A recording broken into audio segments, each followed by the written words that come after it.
and then elaborate on the essence, and you begin to see how everything relates. That's what structure is. It's the ability to see how A relates to B, even if A is on one side of the board and B is on the other. So with that type of information, the brain begins to see tremendous ways to create new understandings, new relationships. You see, because many people cannot organize or structure. So they have to rely on your brain grabbing it by an experience. I'm not, you know what I'm saying? But as far as I'm concerned, the brain excels in understanding. It excels, that's what it's for. The ability to look at something and then define it. What is it? How is it connected to everything else? What's the ultimate purpose of the entire operation? The brain, that's what it does best. It also does if you give it an experience, but that experience is a fragment. And then you give it another experience, and that's a fragment, right? After a while, it will seek a pattern between the fragments. You see? But that's slow and what's a good way? It's just a slow way, and it never equals. It's hit or miss. Yeah, it's hit or miss, and it's slow, it's hit or miss, but it never chaps, with the Yiddish word chap. It never truly grasps. If something, however, is presented as a essential, fundamental structure, then the grasp is immediate. And it's all, the whole tapestry. The greater the understanding of the individual fragments, right, and the existing relationship, the greater the ability of the brain to really go far afield and, hey, that connects to this, you see? But a lot of it is predicated on the fact that, do you understand what you know, relationship-wise, now? And then the brain can take the leap.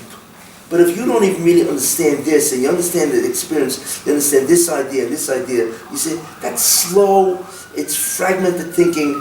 Eventually the brain will sort of like pick up the pieces. But you can't compare it to a person who sees the entire... Look, you look at a picture, right? What are you looking at? The totality hits you in the head. Mm-hmm. That's the ability to look at all pieces in one shot and understand their relationship with each other. That's what method is. Just one yeah. Anyway, okay. I think you're giving mankind more credit for intelligence, desire, and motivation. But that's not an argument. You know why? That's because mankind has free will. Wait. So most of mankind is lazy. No. I'm not. Right now, I don't care, people. Right now, I'm into the world of ideas. What's the ideal? Now, you hope to align the man with the ideal. Fine. That's what you want to do. The fact that he's lazy, he's not motivated, or he's got thinking about everything else, that's psychology. You got to get him in there. But you're talking from a very practical standpoint. Well, that's where I'm going. And my focus is the ideal. And then to do both. Okay, we are now up to, we did Noshim, and we did Mizik, we did Noshim, and we did Boyet. Remember that? Yes. So what was the essential concept of Noshim? To boil it down to its essence. What's the essential idea that encompasses the whole Noshim? And the answer is? Violence. Who? Violence. Almost. Yeah. But you see, you're really right on one level. But I didn't say, well, okay, I'll go with it. No. Let's now. We're going to take the singing route, Rabbi. Go on. What I would have said, see, here's what I would have said. The essential concept, it's called the foundational concept. Every area has a foundational concept. What's a foundational concept? That's the foundation. It's like a building. Mm-hmm. It's a 10-story building or whatever, right? It's kind of foundation that holds up that whole building. You see? There are most areas, there's one idea that holds up the whole building. You get that idea, you grasp the essence of the entire building. You see? And so therefore, when you look at Noshim, what becomes obvious to you is, what is the foundational concept? And the answer is Ishus, in marriage state. You see, right? In other words, Noshim is all about Ishus, means it's all about the state that is called marriage. That's what Ishus is. So the ownership is just a device. Wait, no. Wait. Sorry, back up. It's okay. Ishus is the essential idea of the entire Nashim. It's all about marriage. That's it. Now, in order to do now, what's the next thing you do? You need to define marriage. Right? You want to get into it. What exactly is Ishus? You need a definition. If you don't have a definition, then it becomes problematic. You know what I'm saying? So what's a definition of Ishus? A legal state, and I use the word legal, right? Because legal is that which is recognized by everybody. It's a concept called a social agreement. We all agree that you're married. You know, so it's hands off, guys. Right? So, right, it's a legal state in which an individual has rights of control over an object called a woman. Now, I don't know if women like this, but that's fundamentally what it is. Got it? It's a legal state in which an individual, a man, nowadays that's used for a man, you know. You never know what's going on out there. Which a man has rights of control over an object called a woman. I would say entity in this case. It's a lot. No, I don't like it. That's what Ishus is. Now, as soon as I look at the word Ishus, I now understand what Ishus is. I say, wow, I've got its definition. It includes the concept of what? Legal state, which means it's some type of a position or relationship that exists. And the essential nature of the relationship, what? You have man, which is subject. You have woman, which is object. But what's the essential relationship? Rights of control. That's what it is. If there's no rights of control, there's no issues. The thing which defines issues, besides what subject and object that we're talking about, is the concept of rights of control. That is one human being that has the rights of control over another human being. And that's the relationship with each other. That is the true, essential relationship. Now, when I look at that, I can do one of two things. I can either go up, which means that take the helicopter up, or I can dive in. You see? But the definition is always the first thing you need to arrive at. Because the definition reveals the concept. Now, if I want to go up, I say, wait a minute. I have man, I have woman, and I have rights of control. Fine. Rights of control. Issues. What's the concept of rights of control altogether? It's true, right now I have a man and a woman. But rights of control I can do with other things. I can have a master and slave. Right? I can have a man and his animal. He owns an animal. A man and his property. Right? It's the concept of rights of control now applies to many subjects and objects. So what's the definition? What is the term called rights of control? And I don't care what object I'm talking about. And the answer is Bilus. See, I jumped up. I said, wait a minute, that's what Bilus is. The essential concept of Bilus is where A can control B in some manner. Yeah, and it's legal, which means it's recognized by everybody. You see? Which is very important. In other words, I've just jumped up. So what's called the superstructure of Ishus is Bilus. Got it? Very important. Because I now understand what Ishus really is. Ishus is a Bilus type. Got it? Wow. I've just expanded. Well, how many Bilus types are there? Wow, let's check it out, right? Well, marriage is a Bilus type, right? Slavery is a Bilus type, right? How about God and the Jews? That's also a king and his subjects. Mm-hmm. We forget about that, right? Rosh Hashanah, that's a Bilus type.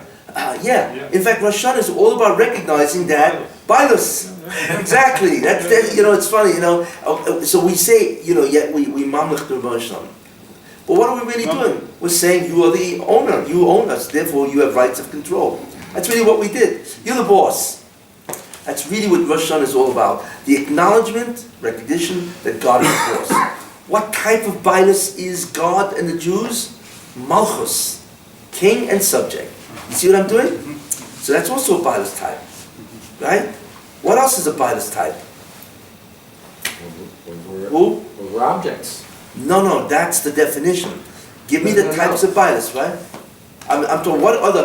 Ishus is a Bilas type, Avdus is a Bilas type, Malchus is a Bilas type, right? Then your own objects, cow, property, or real estate, it's also Bilas type. What else is a Bilas type? Which is more subtle. Child. Who? Parent-child. Parent-child, yes. Exactly. It's also a Bilas type. It's amazing how many different Bilas types are there. But you know also employment.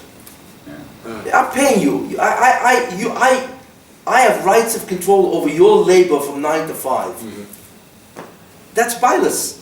So employment is all about Bilas really, except it's a different type of Bilas. It's limited. It's only in his work and so on. You see, what I'm doing is getting a feel of what Bilas is all about. And there's so many different types. And depending on the type of Bilas, which means depending on the who owns and who is owned, that will define or determine the nature of the laws of that Bilas type. You see, it's clear, it's simple. So we begin to realize that Nashim is all about Bilas called Ishus. The Zikin is all about Bilas of everything else. You see? So we begin to see huge swaths of Torah once I've defined Ishus and Bilas. You see? That's because I've gone up. Clarity is the key. The greatest form of clarity. There are 6 educational objectives on Sodio. 6. This is the objective of all education. I don't care what you're teaching. 1, clarity. 2, depth. You understand it deeply, and each one needs a definition. 3, comprehensiveness. I understand deeply not just one idea, but the whole 9 yards. Comprehensiveness. 4, retention. I'm able to remember clarity, depth, and comprehensiveness. That's retention. To retain, it's critical. 5, efficiency. If I can learn all of this in 1 hour, why am I spending 15 hours on this?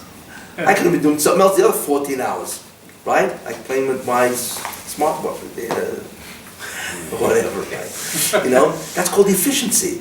Each one is a critical idea. And number 6 is applicability. How do I apply this in the real world? You see, that's it. Those are the 6 educational objectives, which apply to anything you want to teach. Now you can ask yourself, of everything that I know, which parts do I know? Do I know it clearly, profoundly, comprehensively? Do I remember it? Have I learned it efficiently? And do I know how to apply it? You see? Anyway, so now each thing itself needs a definition. Exactly. What is clarity? Is there a systematic approach to arriving at a definition? Yes. Try to understand what's the definition of a definition. Yeah, The definition of a definition is a statement, right, that describes the true nature or essence of something. What is it? So first you break it in its parts, the handle. No, first you have to, you try to define it. The definition is the most important thing you could say about anything, because it tells you what is this, you know. There's only 2 things the mind, I once said this, there's only 2 things the mind wants to do about anything. That's all it wants to do. And if it does that, it knows everything. Amazing how simple that is. The first thing the mind wants to know is, what is this definition? The second thing the mind wants to know is, how does it relate to everything else? Synthesis. So what is this definition is the beginning of analysis. The second thing is synthesis. How does it relate to everything else? Once you know that, you got it all. You see? That's really all it wants to do. What's that? I understood that to make a definition, first you should find the class. Not first try to figure out specifically this thing. Yeah, the figure out its class. Yeah, And then differentiate. Differentiate. Is that true? Yeah, that's what the process? a definition should consist of those 2 ideas. So you have to It's find actually class. the process. That's what I think. Yeah, it's yeah, much yeah. easier to find first you get close. Yeah, but how do you find the class? Yeah, exactly. What's the So you want to class. know what a chair is. I know it's something they use for sitting on it, Yeah. but there's also other things like that. But I'm pretty close now. Yeah, because you've defined its class, but you don't know its differentiate. Exactly. Well, So how is it? maybe that's a How is process. a chair different than a sofa? Fine, right. Yeah, yeah. But I got pretty close. Now Oh yeah, I ruled it out. yeah. I'll Everybody should get that close. So you Halavai. can finally sit down. You know? But anyway, so so that's what I did when I looked at Nashim. I said, what is all this about? Well, it's all about Nashim. What about Nashim? Well, it's all about a state in which a woman is involved. That's called marriage. You see?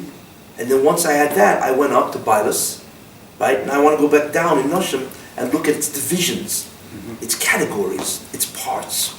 What are the parts of Nashim? What are the parts of Ishus? Right? And we realize there are different parts, right? First of all, there's what? There's the subject. Who owns? Right? How did he create this state of ownership? What methods did he use to create? What methods can he use to dissolve the ownership? You notice? Right? Right? And then what methods can he use to transfer his ownership? You know? Create, dissolve, and transfer. Right? Good. Now, then we get into the ownership. What are his rights? What are his rights? You see, really, what are the area of his rights? Because he controlled this person completely? Or there's an area. Nah, you're an employee. I don't control you completely. You know, I can control your activity from 9 to 5. You see? An Evet, Kanani, I control you 24/7. Yeah. That's called Gufay Konoloi. Means you are, it's almost like you're my property, you're like my animal. Not that you are an animal, right? But I control you 24/7 in every area. You see, and in every place. Wow. That's total ownership. You see, that's an Evet Kanani. You know? And so on. So each one. 24/6, maybe. Yeah, 24/6. Shabbat is supposed No, because he but can tell he has to you rest. just can't make them work. You can't make them work. Make it Controls limitations. So we have to read Yeah, I back can to make it clear my definition. table. Maybe, I don't know. Maybe. So we have to go back to definition of It's not a malacha. Isha. Yes. Right, as a legal state in which an individual man has, we have to have limited rights of control over an object, which is a woman. Yeah. Limited, and we're limited. Yeah, why? I mean, first, what I'm doing is I'm showing you bias, right? So we have the subject, how you create the state called bias, how you dissolve it, how you transfer it. Then what's the area of his rights, right? What are the area? What are his rights? What can he tell the person to do? You know, what are the limitations on those rights? What are his responsibilities? Does a man have responsibilities to a woman because he owns her or he's married to her? Responsibilities, right? What are his obligations toward her? You see? And then we look at the object, woman, right? What woman? Which women are permissible to take, which are not? The whole concept of arroyas and so on, right? And then what are her rights? Does she have any rights, right? Are there any limits to her rights? What are our responsibilities and our obligations? And then we have, wait a minute, can I create all of this with an agent, a shliach? Is the agency applied to any of these? He to take her and she to be taken is the concept of agency. You see? Where does he have these rights? When does he have these rights? Look how many different facets there are to bias. Why is it so interesting to do this? Because different halachas all over the place address different categories. There are halachas about who can own, how he creates, how he dissolves, how he transfers. What are his rights? What are his area? There are halachas all over the place. So what I've done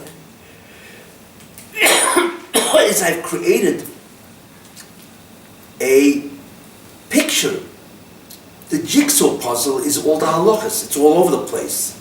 That's the problem. Like I always say, you know, if I give you a jigsaw puzzle of 1,000 pieces, what's the first thing you're going to ask me for? The box. Why? Because without that box, it's going to take you years to put this together.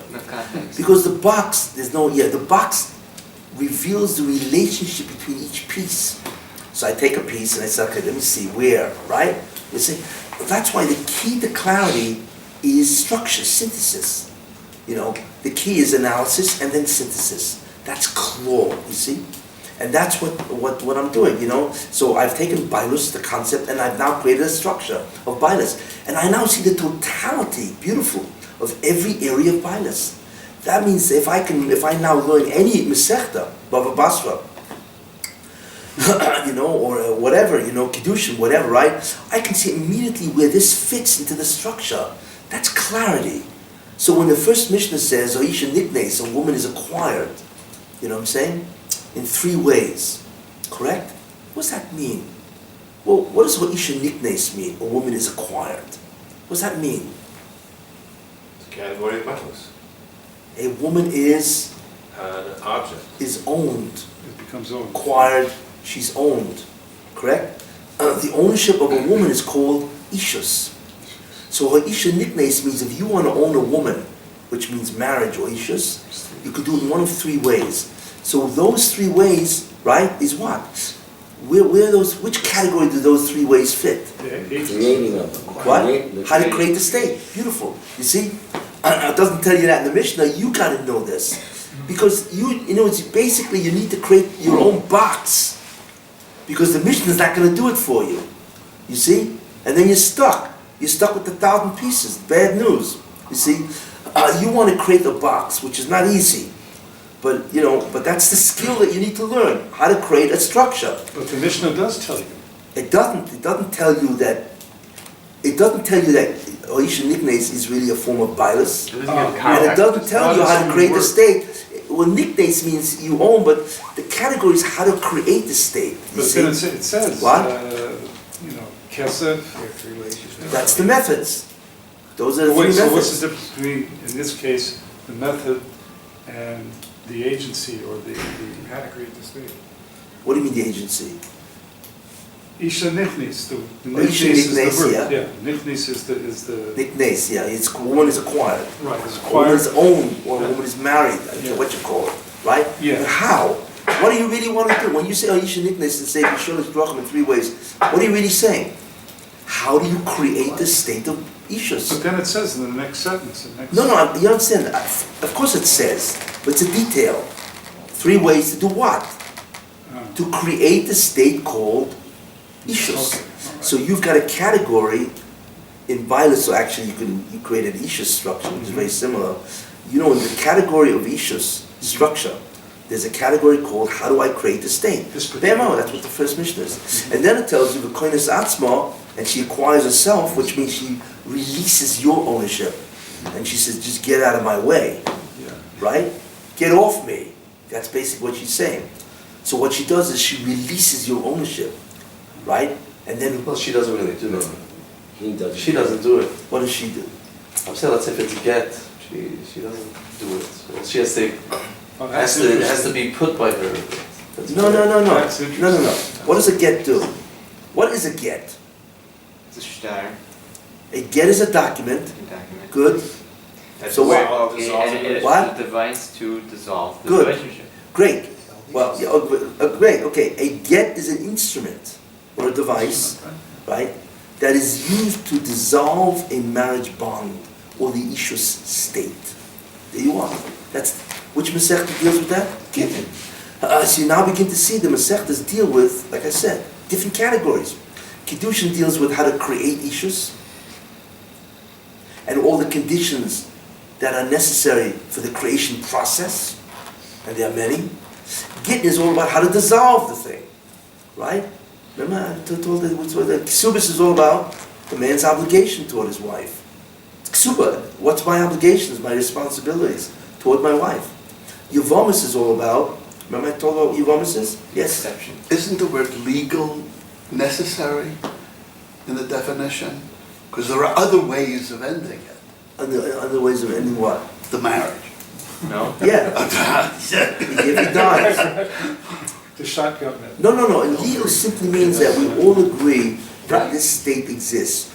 But that's the first concept of legal. What's the second concept? The concept of legality is very important. Without that, society could not exist. When something is legal, 2 things happen. One is that we agree that you're married to this woman. Yes?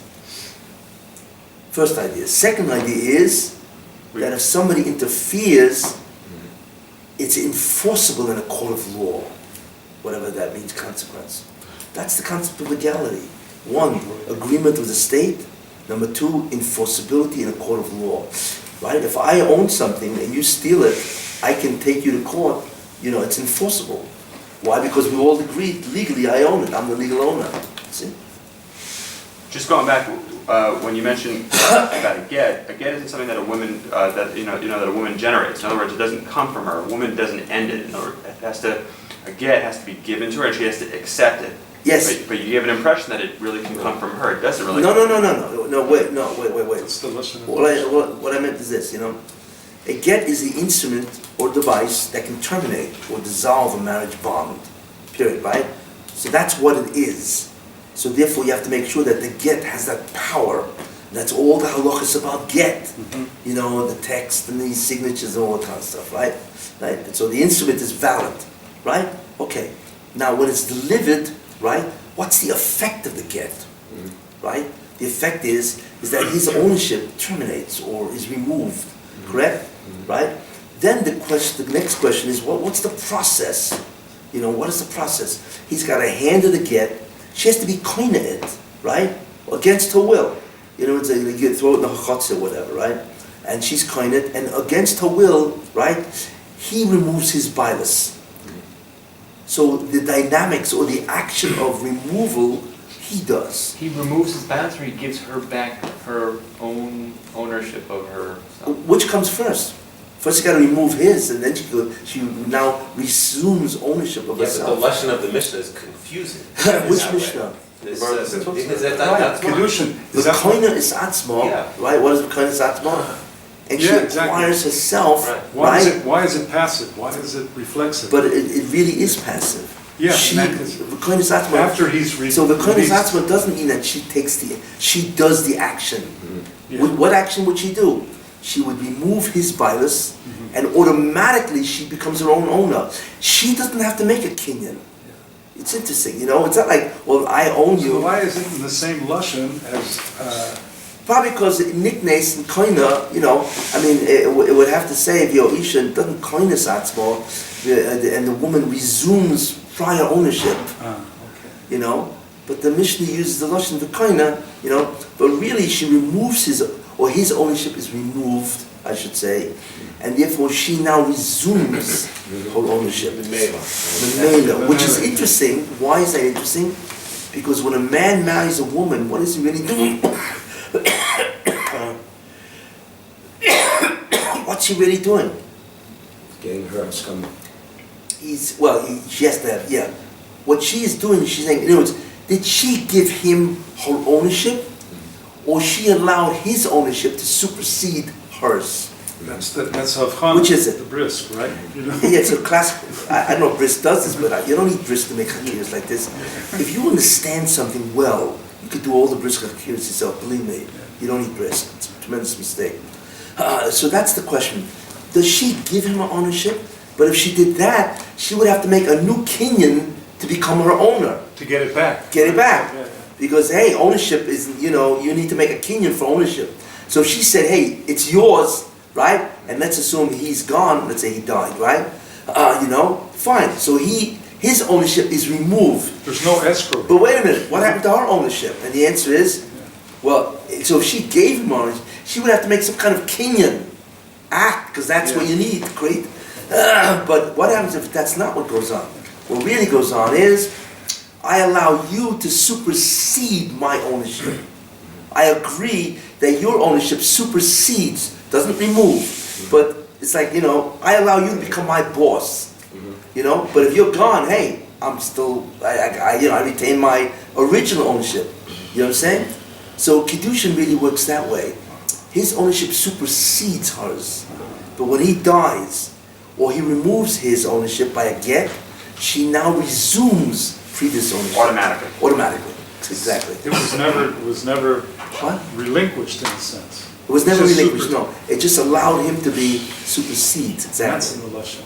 That's a classic Briska Hakira, which I have never seen in this. It doesn't make a difference. If you understand things conceptually, you can do this all the time. Many, many ways. For instance, we know that if he marries her, he performs an act of Kiddushin. Yes? Okay. What is the Kiddushin? Kiddushin is an act of acquisition. It's a method of acquisition. Yes? What does he do? He acquires her. means he now becomes her owner, in whatever sense that is, right? So the question is, does he take her ownership with her permission, or does she give him her ownership with his permission to receive it? Because remember, in the end, he's the receiver and she's the giver. You know, it's funny, a woman, the owner and the object owned is identical. A woman owns herself. Mm-hmm. So really, a woman is an owner. Mm-hmm. And she says, That's hey, what it is. she's an owner, ownee simultaneously. Yeah. So does he take it or does she give it? Both needing agreement. But when if he takes it, it means he actually does the action of taking it and he receives the ownership. Or no, he doesn't take it. She says, hey, I give it to you. And he says, fine, I'll accept. Well, that's why there's this thing called... Again, once you think about what's going on, which is what is essentially going on in Kiddushin? What's the Kiddushin effect? What is the Kiddushin effect? What does the Kiddushin want to effect? Her bias over herself becomes his bias. What is that called? It's called the transfer of ownership. Yeah. The Kiddushin effect is transfer of ownership. That's really what it is. What is that called in normal business? Purchase. What? The purchase. It's called what? Acquisition. What's a purchase? Kinyan. An acquisition. Or it says you become the owner Acquire of control the... of What is that called in English? In English? Yeah. Transaction. It's a transaction, but what is it really called? What type of transaction is it? Acquisition. It's called a sale. Right? You ever see Mifsa? Mifsa, sale, I always get a kick out of that. Why does a business say sale? Of course it's a sale, or else why would they be in business? I mean, what are they trying to tell me? Some kind of kiddush. It's a It's a sale. Well, of course it's a sale. What else are you doing? What they really mean is a discount. But really, an ishus, the whole concept of acquiring a woman with kesef is cash, is sale. I want to buy you. The amazing thing is how cheap it is to buy. All you need is a pruta. You give her a pruta and she's yours. Who got the better end of the deal? That's the question. Anyway, But this shows that there is this thing called balus. Yes, a sale. It's a sale. The object you bought is a woman instead of a cow. I like to use. But there's this whole ma'arechet balus that Kiddushin approaches it, Gittin approaches it, Yevamos. I mean, Wait, I don't know where you're going with this. this is, we It's just a sale. isolated that there's a state called balus. Yes, And- that bias is a super category of issues. Yeah, right? But that's connected to a lot to... Sure, once we've come to bias, we now see that the whole issues is really a subform of bias, and so on, right? Anyway, so what is Nizikin? What's Nizikin all about? Also bias. It's about, Regular bias. it assumes bias, correct? The differentiate bias. But what is, let's say, Bava Kama? What is Bava Kama all about? Damages. I need a better definition. Damages. Not very precise. No. Everybody familiar with Bava Kama? It gives you the damage doers, the damagers. Sure, an ox that gores, a boar, you fall into a pit. Somebody dug, somebody lit a fire, right? Or somebody owns an ox and it eats in your field. Yes? So what's Bava Kama all about? It's certainly about damages, because that's what it's talking about, right? What is damage really? Infringement on your bias, on what you own. It's a negation or an infringement, good, of ownership. That's really what it is. It looks like you detracted from the object, but really you detracted from the ownership. If you kill a deer in a forest, yes? Is that called damage? Well, to the deer it is because it's dead. The deer would say, you're a mazik. If it's the king's fires, maybe.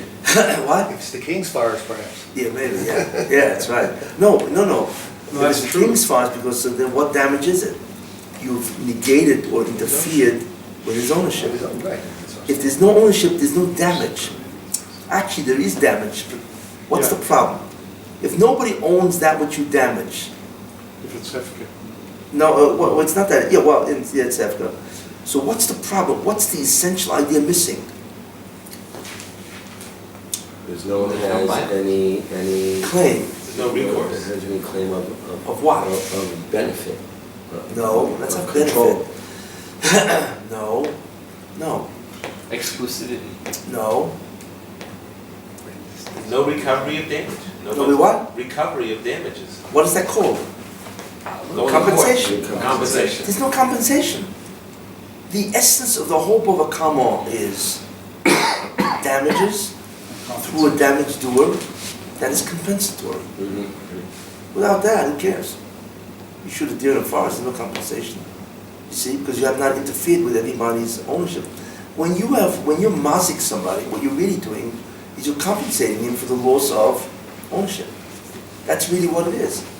So therefore, the hope of a kama is about three things: damages, damage doers, and compensation. It's really what it's all about. Where does that fit in Bilas? Because without Bilas, there's no hezek, no damage. So Bova Kama is all about the negation or detraction of Bilas. See, isn't that interesting? Which Masechta in Noshim deals with hezek? Soita, that's what a soita is. What's a soita? A soita is a woman that is suspected of adultery. Correct? Right? So conceptually, what is that? Conceptually, what is that? The hezek. Who? The hezek. Is hezek why? What does a hezek do? Because he has rights of control. He has rights of, She exactly. has violence. Exactly. He has rights of intimacy with this woman. She and the other guy went ahead and they interfered with his rights of intimacy. Allegedly. She's a mazik. You see? The reason why it's a noshim is because the hezek is in interference in ishus. So we put it in noshim. But really the guy's a mazik. She and the guy is a mazik. Because they detracted his rights of intimacy with this woman. That's part of his rights of ownership. Isn't that interesting? That's what a sort is. You see? Anyway. Shouldn't the word suffix be added there? Because if it really is, It's a vada. then there's other places. There's, like that it's way. funny, I saw there's a word called soita vadai and soita safik. A soita apparently means a noyefes, which is an adulteress. You can add safik or vadai, the usual term of soita refers to safik. But conceptually, without the understanding of ishus, then soita makes no sense. So the foundational concept of the whole Masechta Soita is ishus. Then the question, of course, is, well, she's a suspected adulteress. So then the whole question is, right? Well, number one, why is she suspected? What creates the doubt? Are there halachic conditions to the doubt being created? Right? And then he has to warn her and witnesses, Once a doubt is created, what's the legal consequences of this? Can we clarify the doubt? And the answer is yes, with the waters. You see, there's all kinds of parts in Soita. There's also who doubts, right? Like meaning the Eidim, for example. What's that about? Right? Well, the Eidim will testify to a specific event. But when you say who doubts, you mean what? Who is doubting? Is the man doubting? The husband doubting? I'm saying Does everybody doubt? Right. Well, meaning Doesn't matter. There's a chashash. What's that? Who created the chashash over this woman in the first place? Or how is the chashash created? How does it become? How is suspicion created? established? Is there a specific procedure to the creation of suspicion? And the answer is yes. Well, what happens if two Eidim come over to a guy and say, we saw your wife going into this private place with this guy, but the guy never warned her. So is that a soita? No. No. Because there's no kino. He never warned her. clearly it involves that the man suspects something's going on. Why would he want his wife? You see?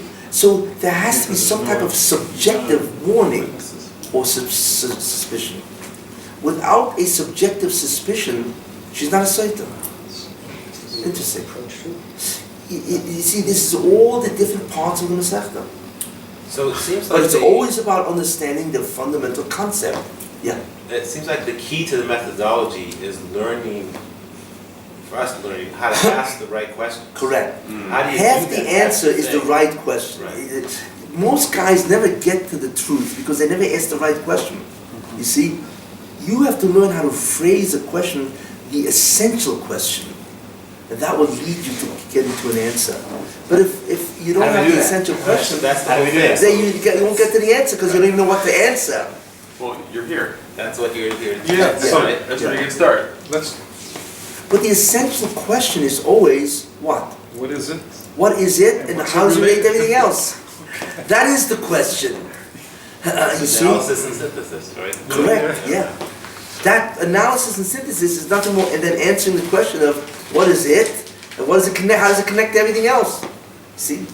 But you have to look at each thing, in terms of what happens, Okay, let me jump to, Nezikin, we're doing Nezikin. So we find that the whole Nezikin really is what? Or Bava Kama, I should say, is about Bailus, or the interference of Bailus. See? What is Bava Metzia about? Suffolk Bibles. Well, part of it is, it's Bailus again. Without Bailus, there's no Bava Metzia. But Bava Metzia is all about the different aspects of Bailus. In the first Perek Shnai Ma'ozen, what do we have? Suffolk Bailus. Who owns this object? Two guys are grabbing onto an object, right? He says it's his, he says it's his. So what's the problem here? The proclivities. We don't know who's the real boss. Correct. Doubtful ownership. Suffolk Bailus. Why is there a doubt? Why is there a doubt? What creates the doubt? Well, They claim it. both have a set of proof. Forget about the proof, that's irrelevant. What creates the doubt in this case? Claim of ownership. Oh, because Conflict of because ownership. they are Oh, holding it. it's conflict. Conflict. Because we have two people, each one claiming owner. So it's the conflict, right, that creates the doubt. And through that conflict, you understand. Well, then, if you have a Correct. conflict, what must we do? We must Resolve. clarify, resolve it. You see? How do we resolve it? Say, Who? it's the proclivities of ownership. Well, What in order to defines resolve ownership? something, we need to look at all the aspects of this case. You see? What is one aspect of the case? Now I'm showing you how to look at a case. What is the physical relationship that each one has with that talus? Possession. Claiming. That's chazaka, Yeah. right? What does each one claim? That's number 2, right? Number 3, what are the real possibilities? Is it possible that they really both own it? Even though each one says that they own it, what's the possibility? What's the possibility of a reality different than they It's claim? impossible because that's No, the no. conflict. Well, Then number 4, we need to apply a Bureau device. We need to apply some device that will clarify. You see? And then number 5, we can reach a resolution. These are the 5 elements in a given case. What's the Bureau device? What's the Bureau? In that Mishna, it is shiur, oath. What other Bureau devices could we have applied? Elim Gvar. Witnesses. Who? Would you say? Aiden what? Elim Gvar, the stronger man. No, that's a resolution. Uh, Hold doesn't down declare- 5 is a That's resolution. not considered beauty. No, of course not. No, that's what we do. Uh-huh. There are 3 resolutions to this conflict. Yachloiku, split. uh-huh. Call down va, fight it out. Well, yemunach, we don't really know. Let it stay with somebody until Eliyahu comes. There's 3 ways of going, you see? And the resolutions depends on these 4 different items. What's the physical connection to the object that he's claiming? What does he claim? What is a possibility in reality, even though it's different than they claim? And what's the application of a Bureau device? So we have Shavuot as a first Bureau device. What other Bureau devices are there? What other devices can we use to clarify the truth or the reality of this matter? Adam, witnesses, shtar, Shtar. document. chazaka, presumption. You see, right? Shvur, migui, roiv, majority. These are all beer devices that we can apply to any case. See, what I'm doing is I'm creating the general ideas of any case. Any case that comes in front of you, you have a checklist that you can now look at. Let's see. What's the relationship between them and the physical and the object? What are their claims? You know, what could be the reality? And do we have a beer device? Any of them? And then based on that, that determines the resolution. You see? That's Bava Metzia. But Bava Metzia also deals with what? Ribis. Interest. Why is interest in Bava Metzia? Yeah, go ahead. I think it's because one of the aspects of Bava Metzia, one of the aspects of finding a lost object is that if you find a lost object and you return it, and this lost object was a sheep that had multiple babies or things like that since, so what do I have to return to somebody? You know, is that considered, right, maybe, I don't know. Well, I'm talking about ribis, interest. If I lend you money, yes, I lend you money, you use it, you got to give me the $100 that I lent you plus $10 interest, yes? You got to get that's ribis, right? So the question is, what does ribis, interest on a loan, have to do with Bava Metzia? Because Bava Metzia deals with bias. You know what I'm saying? Those are the terms, when you lend money, so those are the terms of the loan. That I own that money that I lent him. You own the money that you lent. You're the malva. I'm the malva. I own the money that's now in his hands. Good. And part of the compensation for that is the interest. So when it says that you cannot take interest, what is it really saying? That you cannot own compensation. See, ribis is about what you can't own. Certain things you can't own. One of them is compensation for giving him a loan. You know what I'm saying? So that's also part of ownership. What can I own, what can't I own? Who owns the compensation? Nobody. You can't, either he can give it, nor you can take it. You cannot own compensation. Well, I think you can. It's illegal. But if he gives it and you take it, both of you are over, but it happened. So that's the concept of what is the legal consequences of him giving you ribis. I said there's consequences, but you now own the ribis. But the Torah says you should not own it. Okay, the Torah says you shouldn't, but people do all kinds of stuff, and he was kohen. All I'm saying is the Torah issues a command: do not own ribis. That's all. Now your question now, what happens if he was over? Fine, but the Torah clearly says do not own it. That's all. That's what I'm focusing on. That the Torah says you should not own. Okay, but different than you should not own, then you cannot own, right? I'm not distinguishing between you. I'm just saying the Torah says this is forbidden for you to own. That's all. It's the prohibition against owning ribis. So how do we distinguish that from the prohibition against the noefes, right? So there's a prohibition. The whole Masechta is dedicated to being over on a prohibition. Yes. Right. Yes. So, but no, she's a mazik, right? Mazika, right? Okay. Because she's violated his rights of intimacy. Right. Right? So what's the consequence? Torah says don't do it, but she did it. Let's say she did it. So now what? So now first of all, it dissolves the marriage. So what does that mean? So if it dissolves the marriage, what happened? What was the consequence legally? She removed his ownership from her. Correct. So that's the end of the ownership. He cannot be with her anymore. The Torah says that ownership is dissolved. So there's a case where if you violated it, right, that's the end of the ownership. So how does that apply to interest, to release? That if you did it... Fine, so whatever the halacha is, right, whatever the halacha is, right, I'm not arguing, you know, right, what I'm saying, the Torah says, I don't want you to own ribis. You know what the interesting thing about ribis is? What is a loan? Let me put this in. One of the problems is hamafkid. Somebody deposits something. There are 4 shomrim. Yes? Shemachinim, shemasachar, right? Shoyel and noisesachar.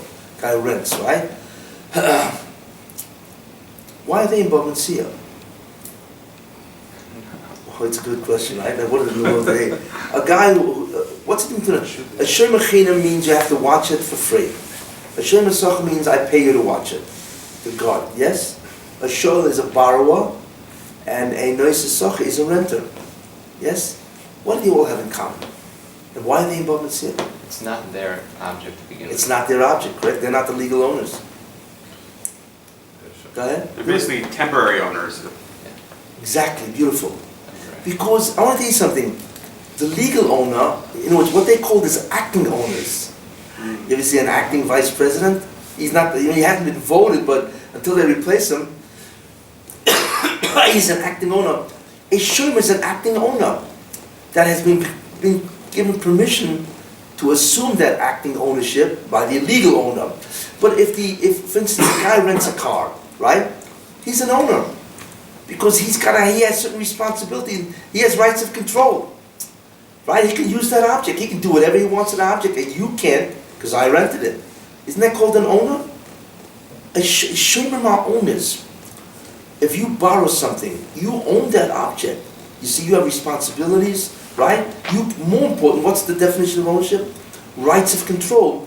You can actually control that object. You borrowed it, you can control it. That's why they're in Bava Metzia.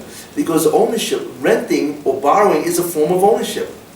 But it's acting ownership as opposed to legal ownership. Would this be another category of shituf ownership? Not really. Shituf is they truly have rights of control legally. Well, like the car rental company and the renter. No, because that's the a- car. No, because a shutaf, he is a legal owner. His rights of control stem from the fact that he's a legal owner. He may be partial, true, but he's legal. The guy who lent or who rented, he was given permission to be an owner. He's what's called an owner, on behalf, an owner instead. IN dash instead, so And therefore, the Gemara has to deal with, what happens if you're an acting owner, not a legal owner? You're an owner, what about a shemachinam, a guy who guards? He's also an owner.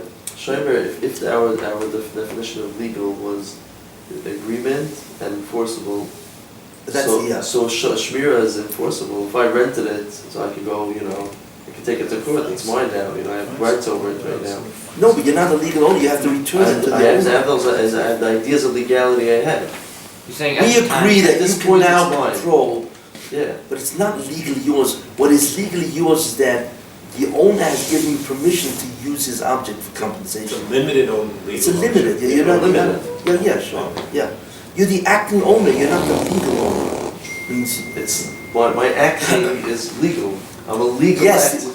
your acting has legality, but it's still acting. It's not, when I say legal owner, I mean the actual owner. Maybe I should replace the supplanted word. his rights. I think you're getting caught up with that, yeah. Because they're both legal in that sense, But one is the actual owner, and the other is the acting owner. You haven't supplanted his rights. What? Yeah. Well, they differentiate between ownership and utilization. Yes. Because it's not really ownership. It's a responsibility on someone else's own property. Who has the responsibility? The one who rented, right? Right. Yeah. But he has the responsibility because he's a acting owner. He's used But also. but he doesn't have all the full rights of ownership. No, he only doesn't. has right of utilization. Correct. Partial. So he's a partial owner. He's a partial acting owner.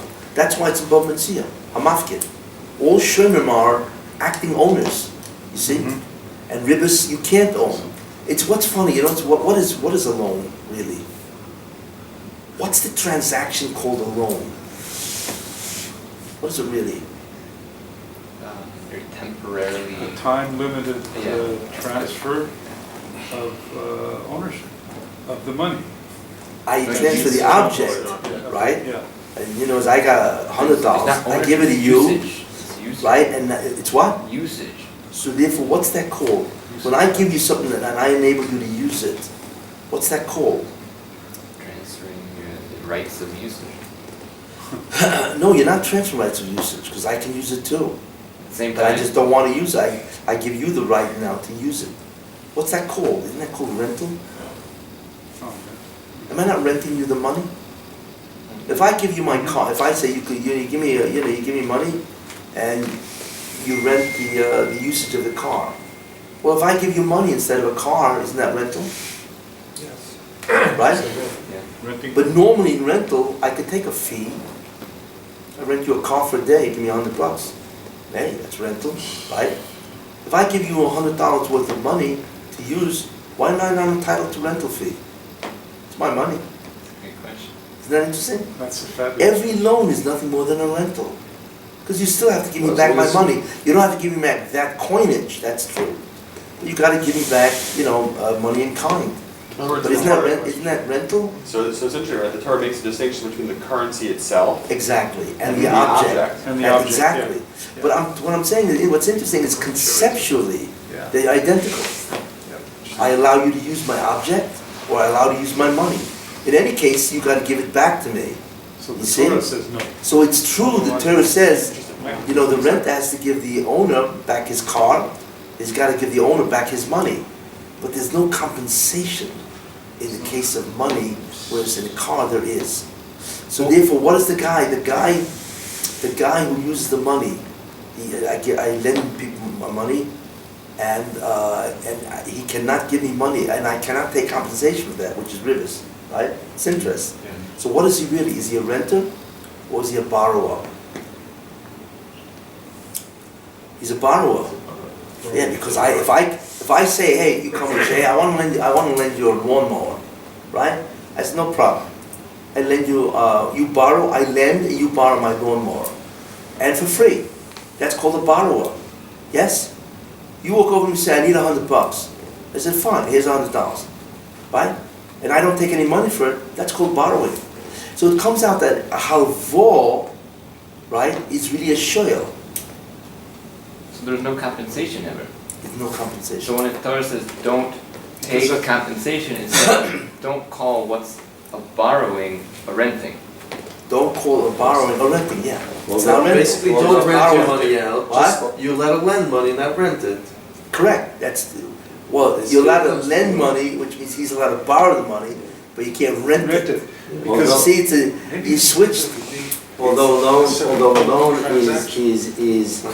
not the borrowing of an object. The loan is the borrowing Is that of the money value. itself? Well, you mean a loan, not a A rental? loan of money. Well, Borrowing money is not borrowing an object, it's borrowing the value of that object. Well, the whole concept of a coin is a value. The coin doesn't mean anything. The coin's not worth anything, you know what I'm saying? So in essence, it is value, yeah. But what's the difference? I'm allowing you to use my money to do whatever you want. In terms of whatever intrinsically it can be used for, which is value. But what's the difference? I gave you the ability to use that coinage, Money, its value itself. right, for whatever you want.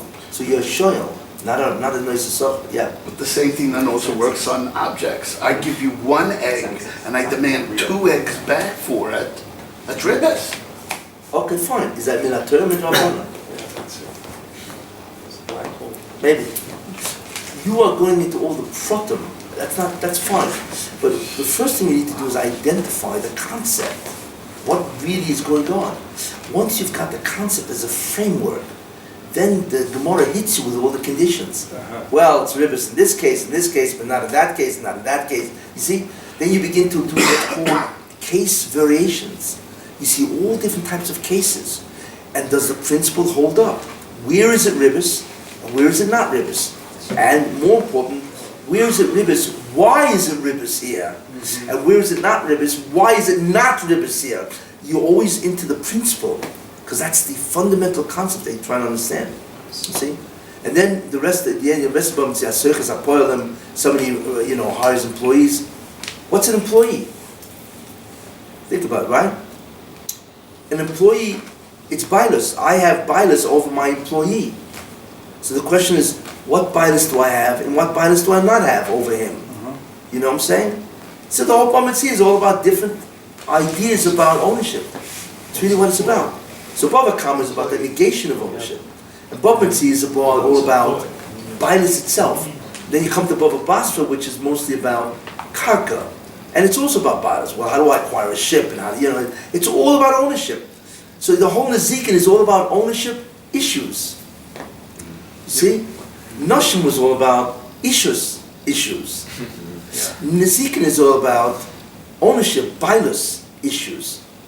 You see? What is Sanhedrin about? Because Sanhedrin is in Nezikin. Sanhedrin, the great court. Why is that in there? They're enforcing the... Well, it's not that they're enforcing. It's the mechanism for dealing. They are the ones that clarify bias. That's what they do. A court of law is there to clarify the law. That's really what it's for. It's the main idea of a court is to clarify what is the law. That's why two litigants will come, each one makes their claim, and then the court has to decide who's right. And they do that based on evidence. Based on evidence, because how else would they know? They decide who is correct. Correct what? Who is the real owner? You see? So Sanhedrin is the device that clarifies the problems of bias. You see? Well, it's not only bias. And now I'm going to give you a tough one. Well, then they have other functions. They have religious functions. Like Kiddush HaChodesh, I'll give you a real tough one. Why is Avodah Zorah worshiping idols? Right? Why is that in the Zikr? Who's going to figure that out? Easy. Oh!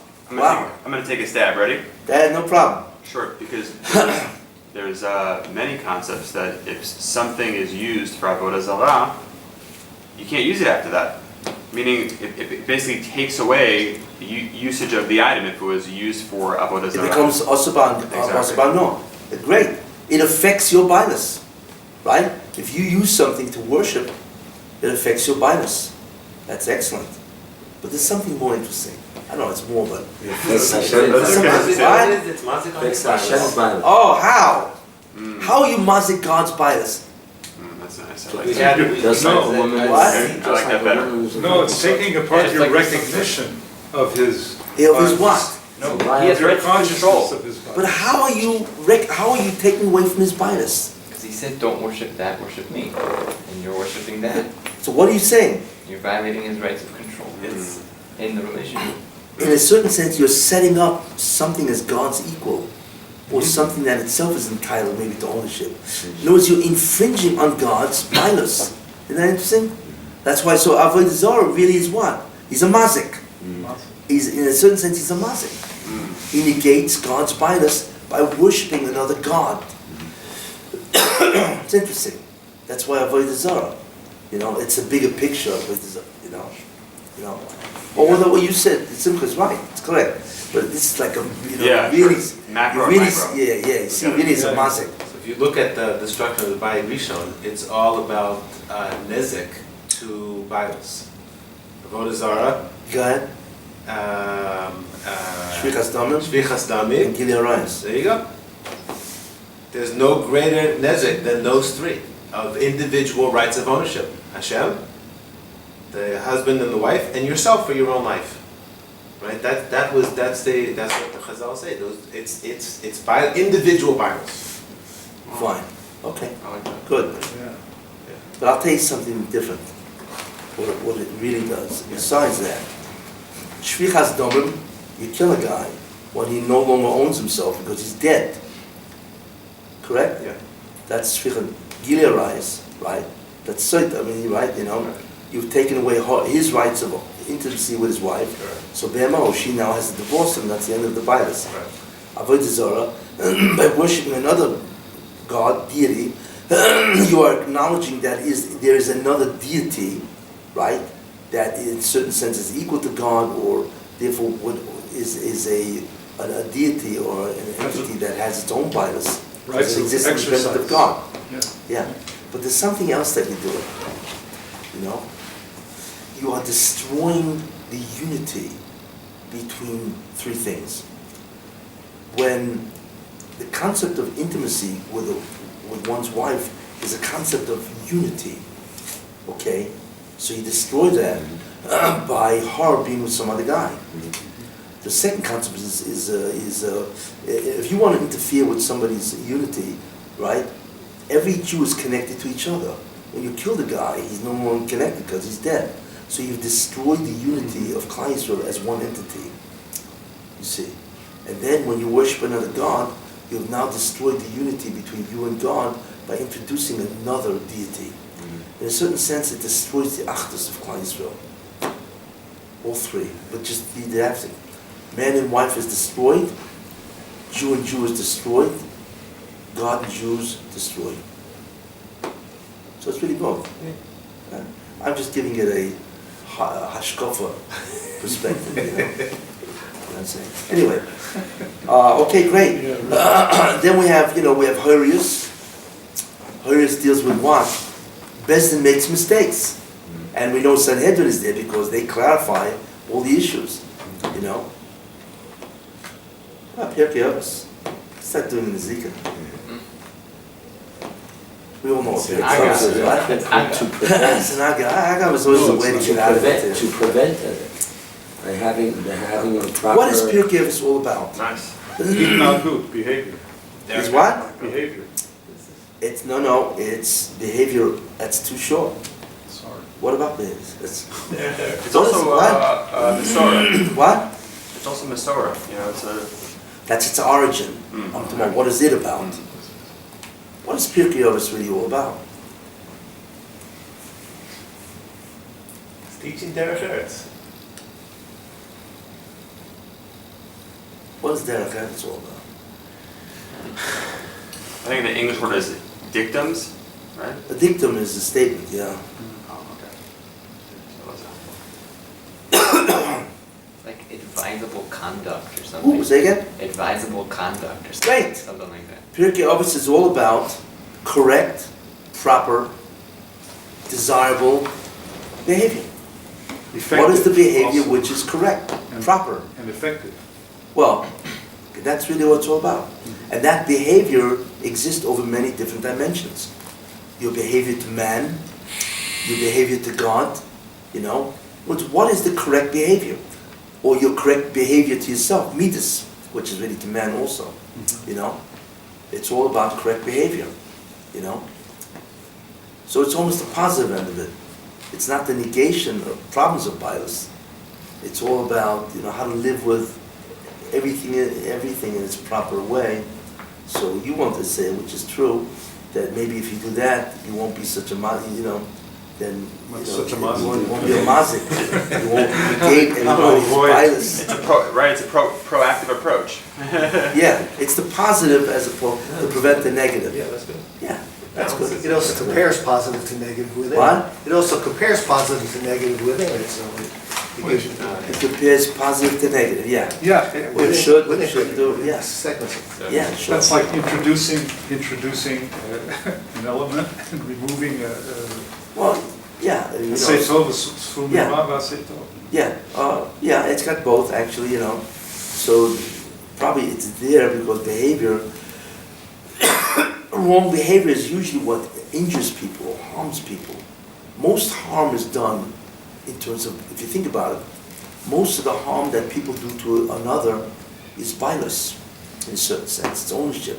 If you think about that, most of the harm that is done, when you harm somebody, if you hit them and you harm them, you are damaging the object that he owns, which is himself. You know? Or you harm his money, his property. If you think about most harm that people do to others is ownership. That's why ownership is an incredibly important concept in Torah. So we realize that Ish Noshim is all about ownership, and Ezekiel is all about ownership. So the central idea of both Siddurim ultimately is ownership. Yeah. Isn't that interesting? Just that there's so many different facets of ownership. But also You know? Zrayim, like we learned about brachas. Well, we can get to Zeram yet. No, I'm just saying that it's all about ownership of Hashem, so you No, know, it's not. not- no. What is Zeram about? Zeram has brachas, Limitations Heya, on your Demai, ownership. Truma, Yeah. Ma'aser Rishon, Ma'aser Sheni, Kilayim, Shvius, Chala, Ola, Bikurim. Conditions and limitations on your ownership of mostly agricultural inyan. No. Okay. That was clear. We got that out of the way. No. Remember, go for the gut. Give me its essence. Because once you understand its essence, what's called the essential concept or the foundational concept, then everything else lightens up. Because everything else is nothing more than a different expression. I always use the example of a wheel. The wheel has a hub in the middle. And from that hub, you can have all the spokes coming out of it. Without that hub, there's no spokes. Because nothing, right? So the hub is the essential or foundational concept. The spokes are the different mesechtas. How do we get to the hub? It's easier. Think about, just take any mesechta. Truma. That's a famous mesechta. And then I'm going to ask you, what does brachas have to do with? Right? That's next. But think of truma. What is truma, really? We know what truma is. You got a field, right? You got a whole wheat, let's say. The Torah says you got to give a certain amount for truma. You got to separate it and say this truma, and you give that truma to the kohen. That's the case. That's the process. What's its essence? Essence is establishment of ownership. No. What does that have to do with? It's not true. I own it before the truma. Nobody's going to deny I own it. You can't come into my field and say I'm taking all your wheat because you didn't give truma yet. What are you talking about? You're a ganaf or gazlan, whatever you want. It's like a limitation on your ownership. What? You're limited. It's Usage of ownership? Usage. Who? Usage. Usage. The Torah says, hey, you own it, but you cannot use it.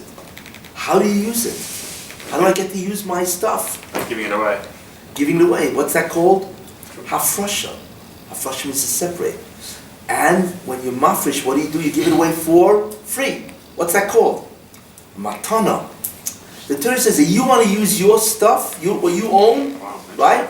You got to give it away as a gift to a kohen, let's say, right? But you know, Zeroim is all about the denial of the usage, or I should say the reverse. Zeroim is about the devices that you must employ for object usage permissibility. How's that sound? That's good. That's good. I was about to say that. Good man. See, that's exactly what it's all about. It's about object usage permissibility. How? Through a matana. Or hafrasha, matana. See, that summarizes the whole 11 mesechtas.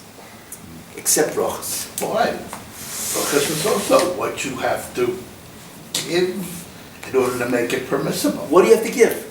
The bracha. You have to give thanks to a Kadosh Baruch Hu. Very good. Yeah. The reason why brachas, even though it's in Zeroim, let me maybe fancy up a little, right? A bracha is a verbal declaration where you acknowledge the source of existence of the object, thereby permitting its usage.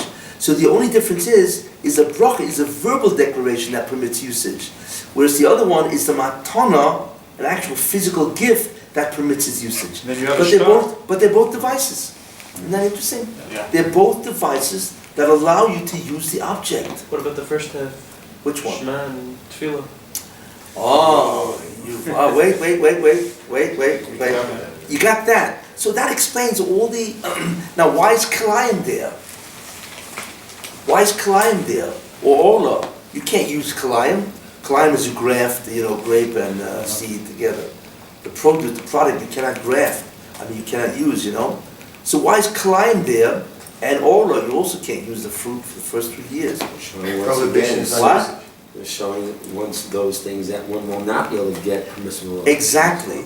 Because Zeroim is all about objects that you can use and that you can't use. No matter what. Even though you own it.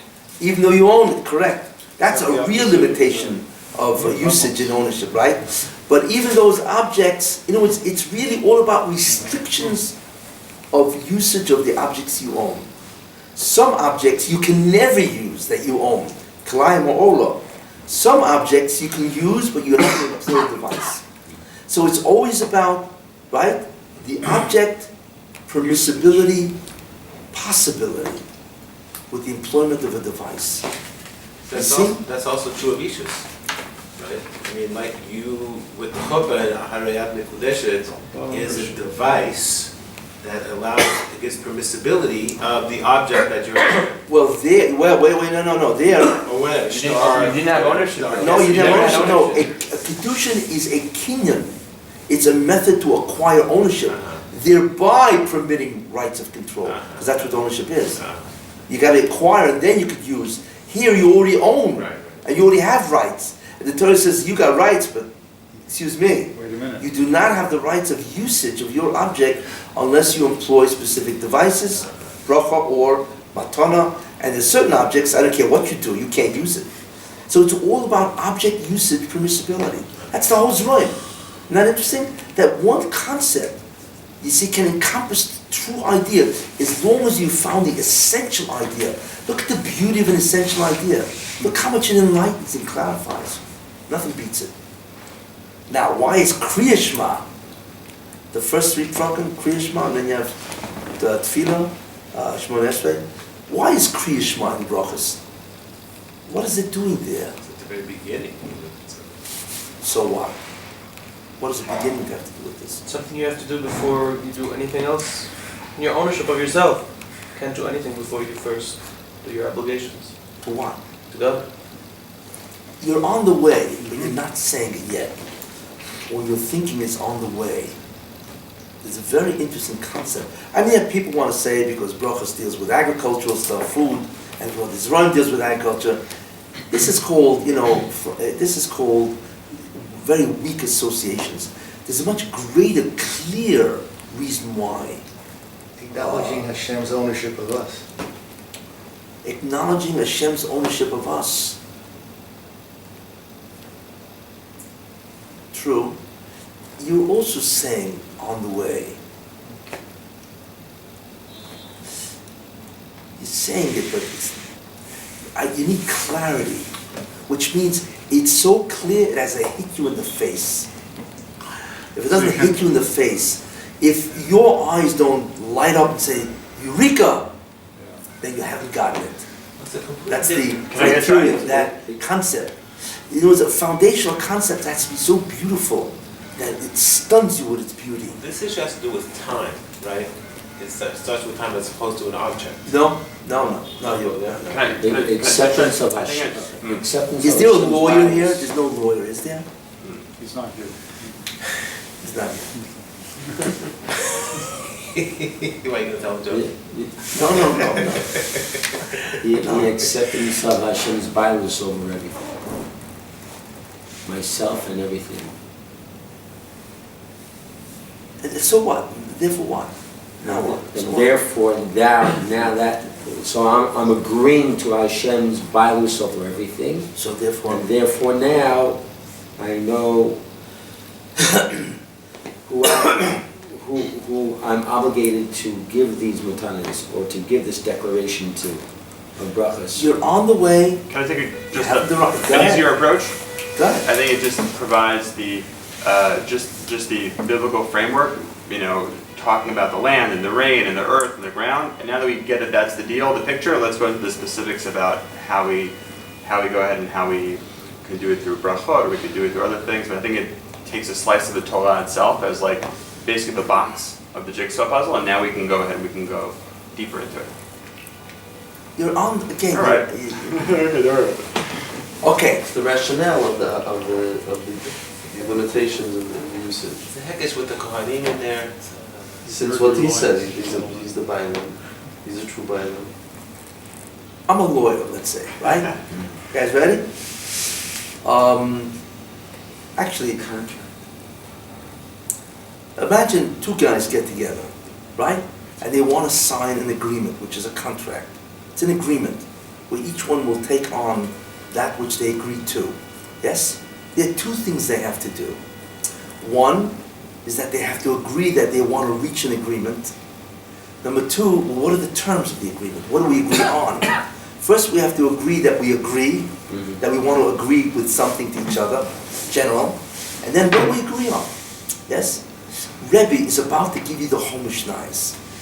What is the Mishnais all about? It's all about the Taryag mitzvahs. Remember what I once said? What's the basis of every halacha in Torah, in Shas? The answer is the Taryag mitzvahs. The Taryag is the basis of every halacha. Think about that. The 613 commandments is the bedrock of everything, right? And then you have that, and all the drabbanans and the conditions, fine. But it all starts from the Taryag, yes? Okay, but the Taryag is very basic or general. What's the details of the Taryag? Where is that found? And the answer is the Mishnais. The Mishnais are the details of the Taryag. Am I right? What are the problems of the Taryag? The Gemara. The Gemara deals with all types of problems, but they're the problems of the Taryag. And what is the application of the Taryag? The Shulchan Aruch. There you are. That's its evolution. The basis is Taryag. The details of the Taryag is the Mishnayos. The problems of the Taryag is the Gemara, Sugis. And the application of the Taryag is the Shulchan Aruch. There you are. Isn't that interesting? That's the way it builds up. Right? So, Rebbe is about to tell you the whole Mishnayos. 4,192 Mishnahs, which is the complete details, basically, of all the Taryag mitzvahs. Yes? But wait a minute. Excuse me. I'm not interested in your mitzvahs. I've never agreed to those terms. You and I first have to agree that we can have a contract about anything. I've never agreed to even agree to all these laws. So therefore, where is the agreement that we agree? Kriya Shema. When you say Shema, what are you really saying? When you're learning the laws of Shema, right? You're learning about we agree to agree. What does that mean? One, God exists. Shema Yisrael Hashem Elokeinu God. God is one. God is a king. Baruch Shem Kavod Malchusai. He is a king. If he's a king, yes, then he has rights over me to command me. That's his rights. He can issue a command, and I've got to observe. Yes? Oh, he's a command reserved, right? But wait a minute. I agree that he's my king. If he's my king, then I agree to abide by his commandments.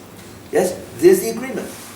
I agree that you have the right to command me. You see?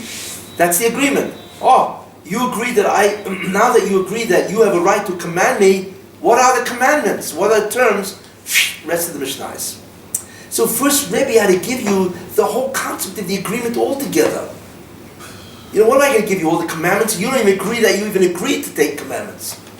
But when you learn the laws of Shema, right, the Shema is the agreement itself. That I agree to agree. What do you have to agree to? That you're my king, sovereign, you have the right to issue commands, and I must obey them. Okay, now, by the way, what are your commandments? That's the terms. That's why Shema is called Oil Malchus Shemayim. You agree to accept the yoke of heaven. That's the agreement. If you don't agree to get the yoke, who cares what your yoke is? That's why Shema comes first. Because without Shema, there's no point in telling you the commands. You've never even agreed to accept the commands. So Shema, that's all the commandments. That's why Shema is called Kabbalas Ol Malchus Shemayim.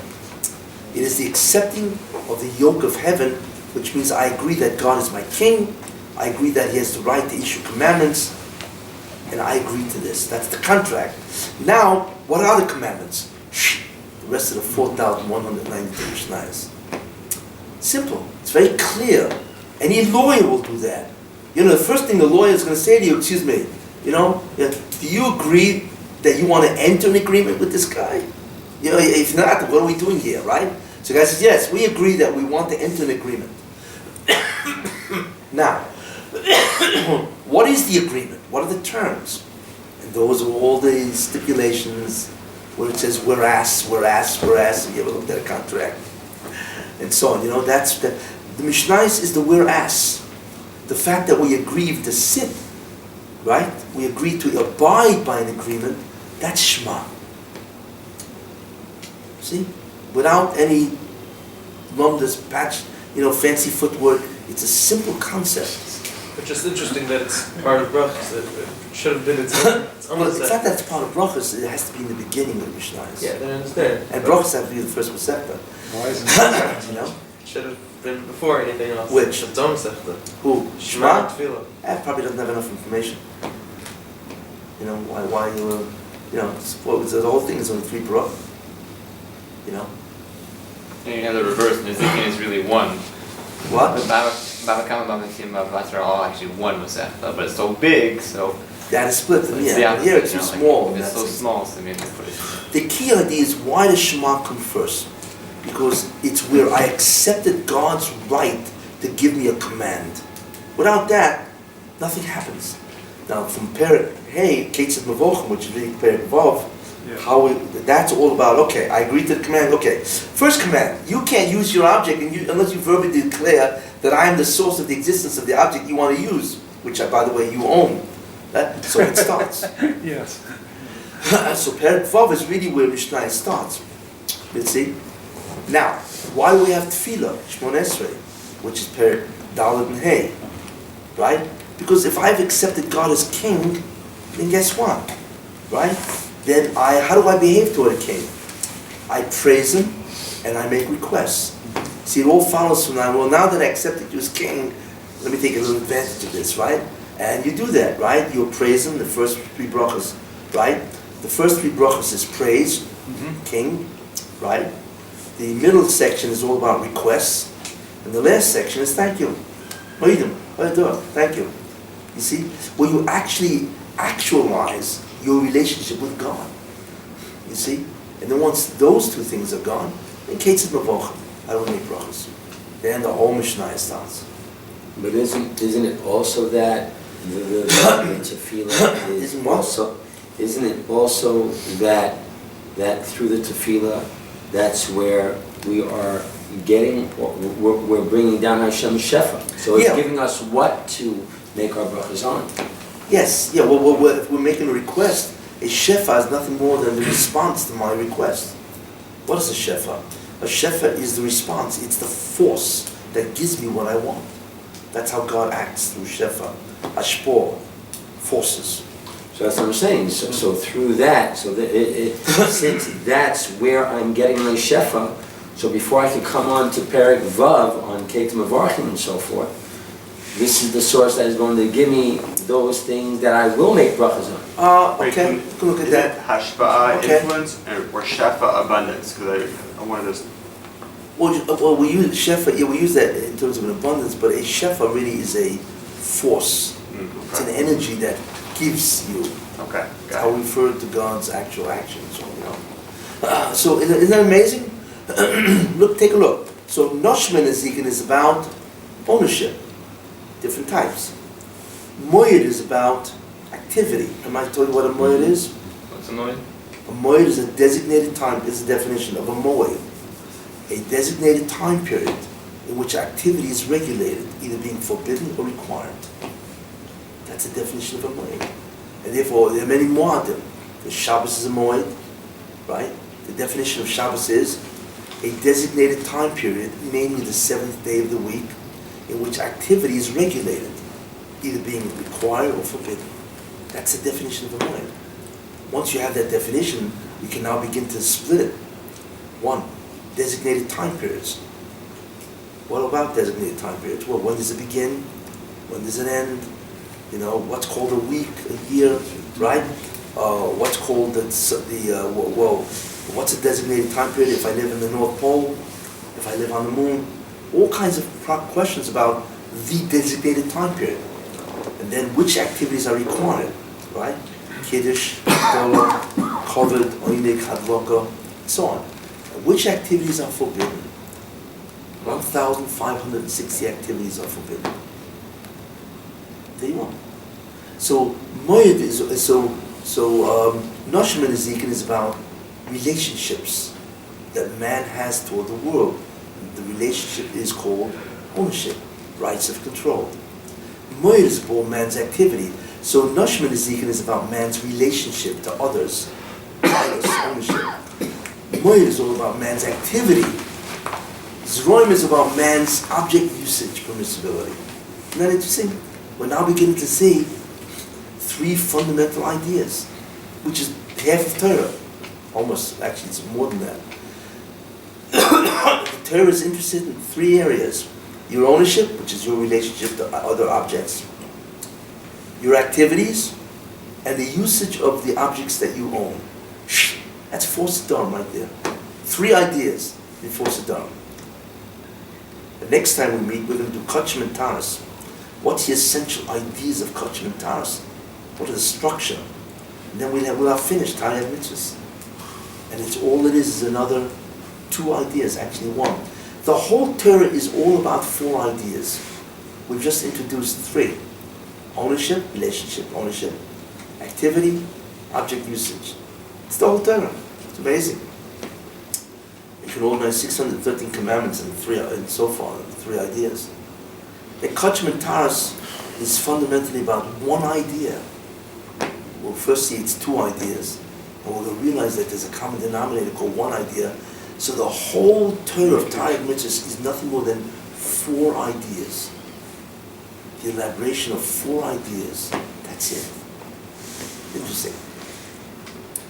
And then once you have those 4 ideas, it breaks down into 63 Masechtas and the conditions of those 4 ideas. And that's the whole Torah. You see? What does it mean that Avram Avinu, I don't know where this is sourced, but kept all the mitzvahs? You know, that he had many, many more Masechtas than we even have today, hundreds. Oh yeah. Wait, his Masechta Avodah Zarah was like. I don't know. Well, where he kept the mitzvahs is a Mishna at the end of Kedushin. But that he had, I think it's a Gemara somewhere that he had like his Masechta Avodah Zarah had a couple more hundred Mishnayos or whatever, you know. It could be that he had what we have, but much further compartmentalized. You know what I'm saying? But still the same 4. But not that he had more, you know. What other ideas did he have about Avodah Zarah that we don't have, you know? Look, there's 525 prokim in all Shas, you know? So maybe he had 1,000 prokim, but we organized them more. We put a lot more ideas into small prokim. Maybe he just divided, because there are many prokim that have more than one idea. So maybe each idea is one parent. You know what I'm saying? So, in other words, he had a different division than we do. Does that mean he had different laws than we do? I don't think so. You know? So, you know. Any questions? Yeah, how do we get to a definition? Is there a process to get to a definition? Yeah. Well, the first thing you have to do is get on your hands and knees and pray. That helps. You can only do that once a year nowadays. No, you have to play with it, you know? You have to look at the idea you want to define, and then play with it. It's almost like you have to feel it. You have to say to yourself, well, what is the essential idea? Oh, by the way, next week is Yom Kippur. So there's no more class. Oh, Wednesday. Next Wednesday is Yom Kippur. Yeah. During break? Who? Won't we during break before? So next week there's no class, and then after that there's 2 more classes which I want to finish the whole Shas. So Wednesday after Yom Kippur, and then Wednesday, what do you call it? Well, actually Sukkot, yeah. I mean, I don't know if you guys go away for Sukkot, I don't know what happens. I'll be available, I think. Yeah, I'm going to give a class Sukkot morning. When do you go? I thought that you're away for Sukkot. No, I'll be leaving October 31st. Oh, very good. So I'm here till a week after Sukkot. Oh, very good. Yeah, so there's 2 more classes of which I want to finish Kachman Taras. You don't want to miss Kachman Taras because it's like, you know, and they're very fundamental. And like that, we will have finished the fundamental structure of the whole Shas. You see, and it's all different way of thinking, you know. So that has to be a Chol Moed. That'll be on one is on Chol Moed, and one is after Sukkot. One is Wednesday Chol Moed.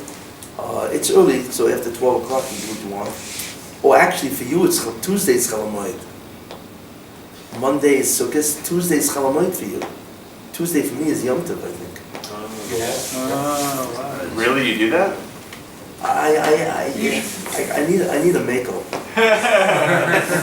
I need a poisik that is, his name is Michael. Makel. Oh, is your name Makel? Michael? Oh, I need that guy. Anybody know a poisik was a makel? Ask Larry. What was that? Ask Larry. Yeah, I need a makel. Anyway, right now I didn't get one yet, so far I'm in it for the second day. But Wednesday it's Chol Moed for me also, so it's not a problem, you know. Any hashkafa, shmir, shiur. Hashkafa about what? Anything taking place, and you will be speaking on any hashkafa. Well, Sunday night I'm giving a shiur in Ranana on the 21st century, the bridge version. Oh, wow. Yeah, that's in Ranana. Other than that, I'm not scheduled to speak anywhere. It's too bad because I have a whole shiur Yom Kippur and a whole shiur of Pnimius of Sukkot. Very interesting shiur. What a read is all about, you know. And as I say, it's not what you think. Most people don't know really what sukkah is. Are you going to give a shiur on that? Yeah, I'll share it. It's on my website. Oh, it's already there, okay. It's on there. So I have 200 shiurim on my website. One of them is called Sukkot, and the other is called Yom Kippur. It's all about tshuva, what tshuva really is. Yeah. That's the actual title of the Sukkot? That's the title of that? Sukkot, yeah. Of that shiur? Yeah, it's part of the 200 shiurim that I have on the website. If you have access to the internet, you know. So. Is it a video or a tape? It's an audio. Thank you. Everyone. Yeah. So you forgive me for everything I did to you, which is considerable. You're not sure. Hey, listen, if you don't forgive me, don't bother coming back. There's nothing. Well, you're Michael. There's nothing you're Michael. Yeah. No, maybe I insulted you one time. You know, you never know what goes on. Take care, Colton. Great seeing you. So, Rebbe was saying to get to a definition, we just have to play with it. There's no like, well, you know, you have it seems to like an unorganized. You have to and ask yourself, what is it, and if I remove that, it would cease to be that. What is it? If I removed it, what would it would cease to be that, because that's what the essence is. What is its essence? If I remove that, it's no longer. It's no longer that, correct. In other words, if let's say car, there's green car and red car. If I took away the color and put brown, it'd still be a car, right? But if I took a car and I took out its engine, it's a car without an engine. Dysfunctional car. It's a who? Car that doesn't work. It's a car body. It's a car body, but it's not a car. It's true, you know, it's a car body. And it has no wheels. It has no wheels. Again, it's a car body. I mean, it looks like a car, but it's not a car. Because, you know, you have to play with it, you know, like a chair. What's a chair? Right? What's a chair that we're all sitting on? A chair is a device that allows an individual to assume a sitting position. We didn't finish that. We said you have a couch or whatever. Well, now I have to, okay, what's a couch?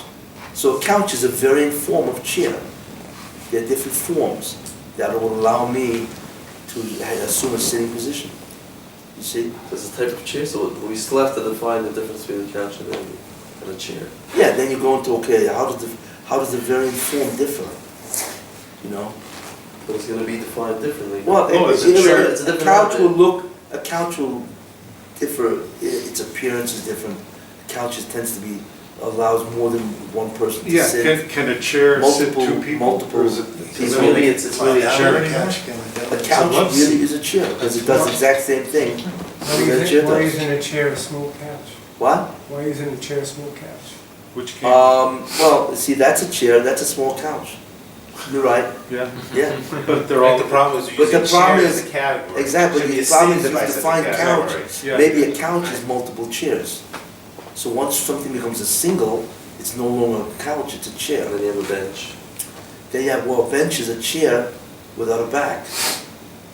It doesn't. It allows you to sit, but it doesn't enclose you totally. Oh, so then what's a stool? It doesn't let you What's rest. a who? A stool. A stool is a chair without a back, whereas a bench is a couch without a back. For a lot of people, A like stool is something that is very easy to fall off. Stool is an individual bench.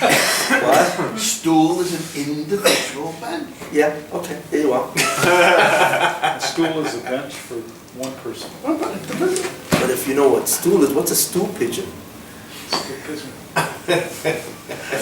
Anyway, I'm telling you, it's not easy to define. It's not easy because we go around life, we know what things are intuitively, but we don't really think about them. We know intuitively. The problem is if you know something intuitively, if somebody presses you, you don't know what to answer. You know, in a sense that you have to translate your intuitive knowledge into a precise verbal description. It's not easy, you know, and so on, you know. But in the area of Torah and Halacha, you need to define. Not only because it tells you what something is, but you cannot create a structure, because a definition will always show you that something has different parts. Like I showed you by Ishus. Ishus is a legal state in which an individual has rights of control over an object. So there you are. Individual is one part, object is two, rights are three. You see, so then you could begin to see a structure. There's the individual, the subject, there's that which is owned, the object, and then there is the rights of control. And then once you get rights of control, fine, then you begin to expand. What is the area of the rights? What are the rights? You see? What are the limits of the rights? Then your mind begins to expand. Once it grabs rights, then you allow creativity to come in. You expand on that concept. But if you don't have a clear concept to begin with, what are you going to expand? You expand what? All your expansions will be vague, murky. You know what I'm saying? The key to thinking is precision. Precision is the beginning of clarity. Once you understand something precisely, then you begin to see its subdivisions, and that creates more ideas and so on. But clarity is about knowing what something is and how it's connected to everything else, precisely. That's really what it is. Most guys are incredibly unclear about what they learn. It's astounding. I've given many classes to mechanchim, yeshivas, you name it, and you throw out a simple question, they don't know what you're talking about, they can't define, I'll never forget, I once gave a class, and the guys, it was in Lakewood, the guys around the class, the guy who set up the shit told me that a lot of these guys have gone through half shots. I said, wow, great. So I was giving them the Hagdom to Derech Hashem, which is, by the way, the introduction to the whole concept of method, and so on. And I asked the guy, what are you learning? Learning Bava Kama.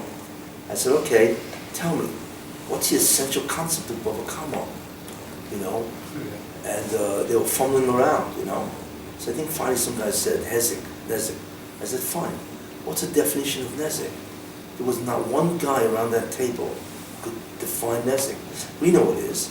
Nezek, or damage, is the rights or the interference or the negation or detraction or privation, any word you want to use, of bias. Therefore, it's compensatory. They couldn't tell me that because they all knew it intuitively. They use the word all the time. They never bothered defining it precisely. You see? It was astounding to me.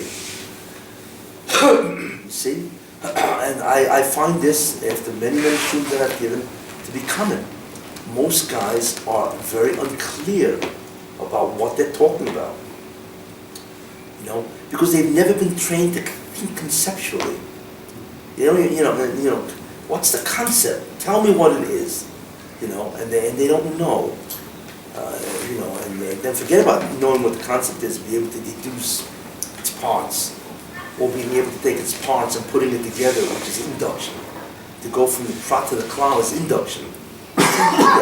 They don't even know how to do that. They cannot induce, and so on, Like if I want to induce this video, right?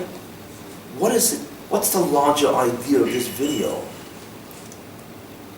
Induce. A recording device. What? A recording device. Half right.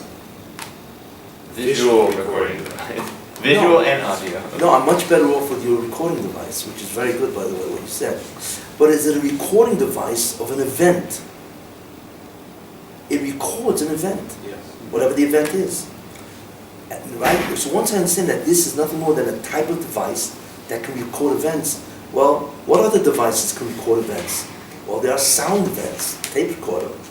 There are visuals, and so on, That's induction. I went from the prat all the way to the cloud. But most guys can't do that. That was very good, by the way.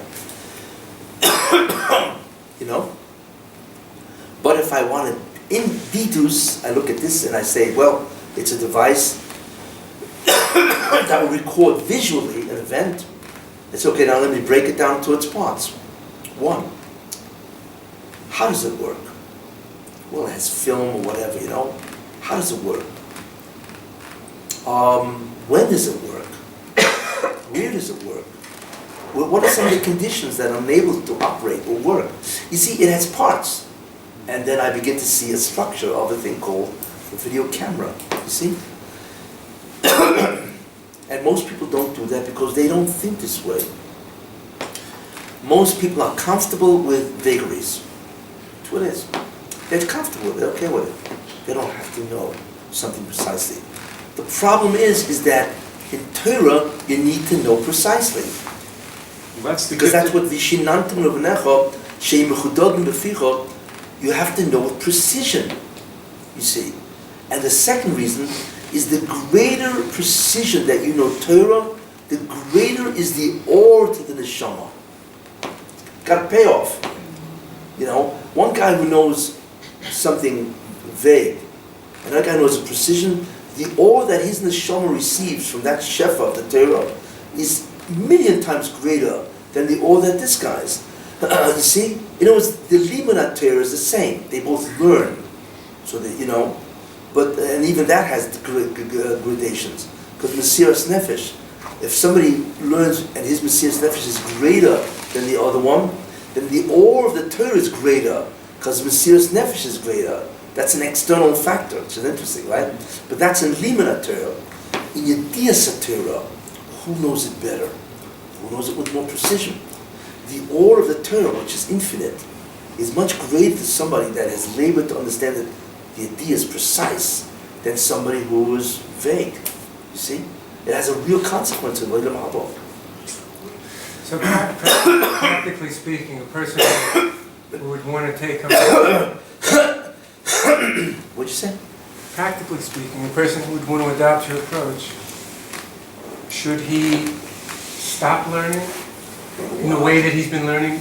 And no, because to learn, I want to tell you what the Ramchal says, if you open up a Chumash and you read it, that's Schav Torah. Yeah. As long as you're engaged in Torah, you are getting the schar of yeah.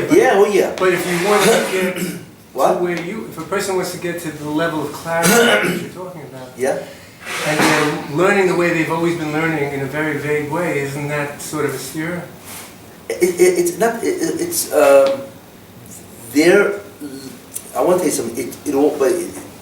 It's taken into account the judgment. The judgment is this: A, what is their capacity for clarity? You know, if a guy has a certain capacity and he doesn't, you know, then in that case, it's the proportion of the capacity that you've used that measures the amount of enlightenment. You know, the guy's retarded, you know what I'm saying, and he's learning Torah, you know what I'm saying? His capacity is limited, but if he fulfills all his capacity, right, then he will receive that reward, which is equal to somebody that 50% of his capacity. It's interesting. So you're saying maybe we should slow down and try to do it with more clarity? Is that you know, clarity is the ikar. Yeah. You know, I hold even Bekiyas. Let's say you learn fast, right, tomorrow, you know? Without clarity, what are you doing? It's absurd.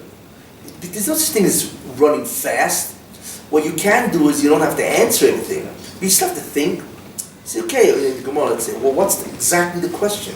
You know? And I don't understand. I have a question on his question. So jot that down, that's all. Even means you're going to really do the research to find out all your questions, you know? But Bekiyas is a minimal of clarity even for Bekiyas. What's that minimal? What? How would you describe that minimal? To understand what is being said. What is being said? What is the question? What is the Shaklavitarian? Gemara, that is. Not Mishna is halachos. What is being said? And so on, you know. What is the debate, the argument? What's the nature? He's bringing a refutation, an attempted resolution, a refutation of that resolution. You know, what is being said? That's the minimum. Forget about thinking now, okay, well, I don't understand what's being said. Could it have been said differently, right? Could it have been refuted differently, and so on, you know. What are the consequences of his refutation? There's all kinds of extensions and expansions, true. So you're not going to do that if you learn Bekiyas. But you need to know what it says, you know. And there should be some attempt made at retention, memory. How do I remember this? And there's a whole, you know, I once spoke about how do you remember the memory system and so on, you know. Are we going to cover that in the last 2 weeks at all? What was that? Are we going to do any of that in the last 2 weeks, the memory system? Well, I don't know. I don't know, maybe. You have it on the website? Yeah. In those 70, I have 70 shiurim on the website, the method. In those shiurim, you can see what I'm doing, you know? And the guys, you know, you see me, but you don't see them. It's a whole bunch of guys, and all of them learned. And I asked them questions that you don't have to know anything. You just have to think. And it's astounding how these guys can't think. You don't believe we're here too, you know. You throw out a question that requires no bakiyas. You don't have to know Rishonim, nothing. Just think. You come up with a concept, you know, just pure thinking. It's amazing how you can throw out a Mishna and guys, you know, cannot think about what's in front of them. You know what I'm saying? I think you're overestimating humanity. I'm sorry. It's not.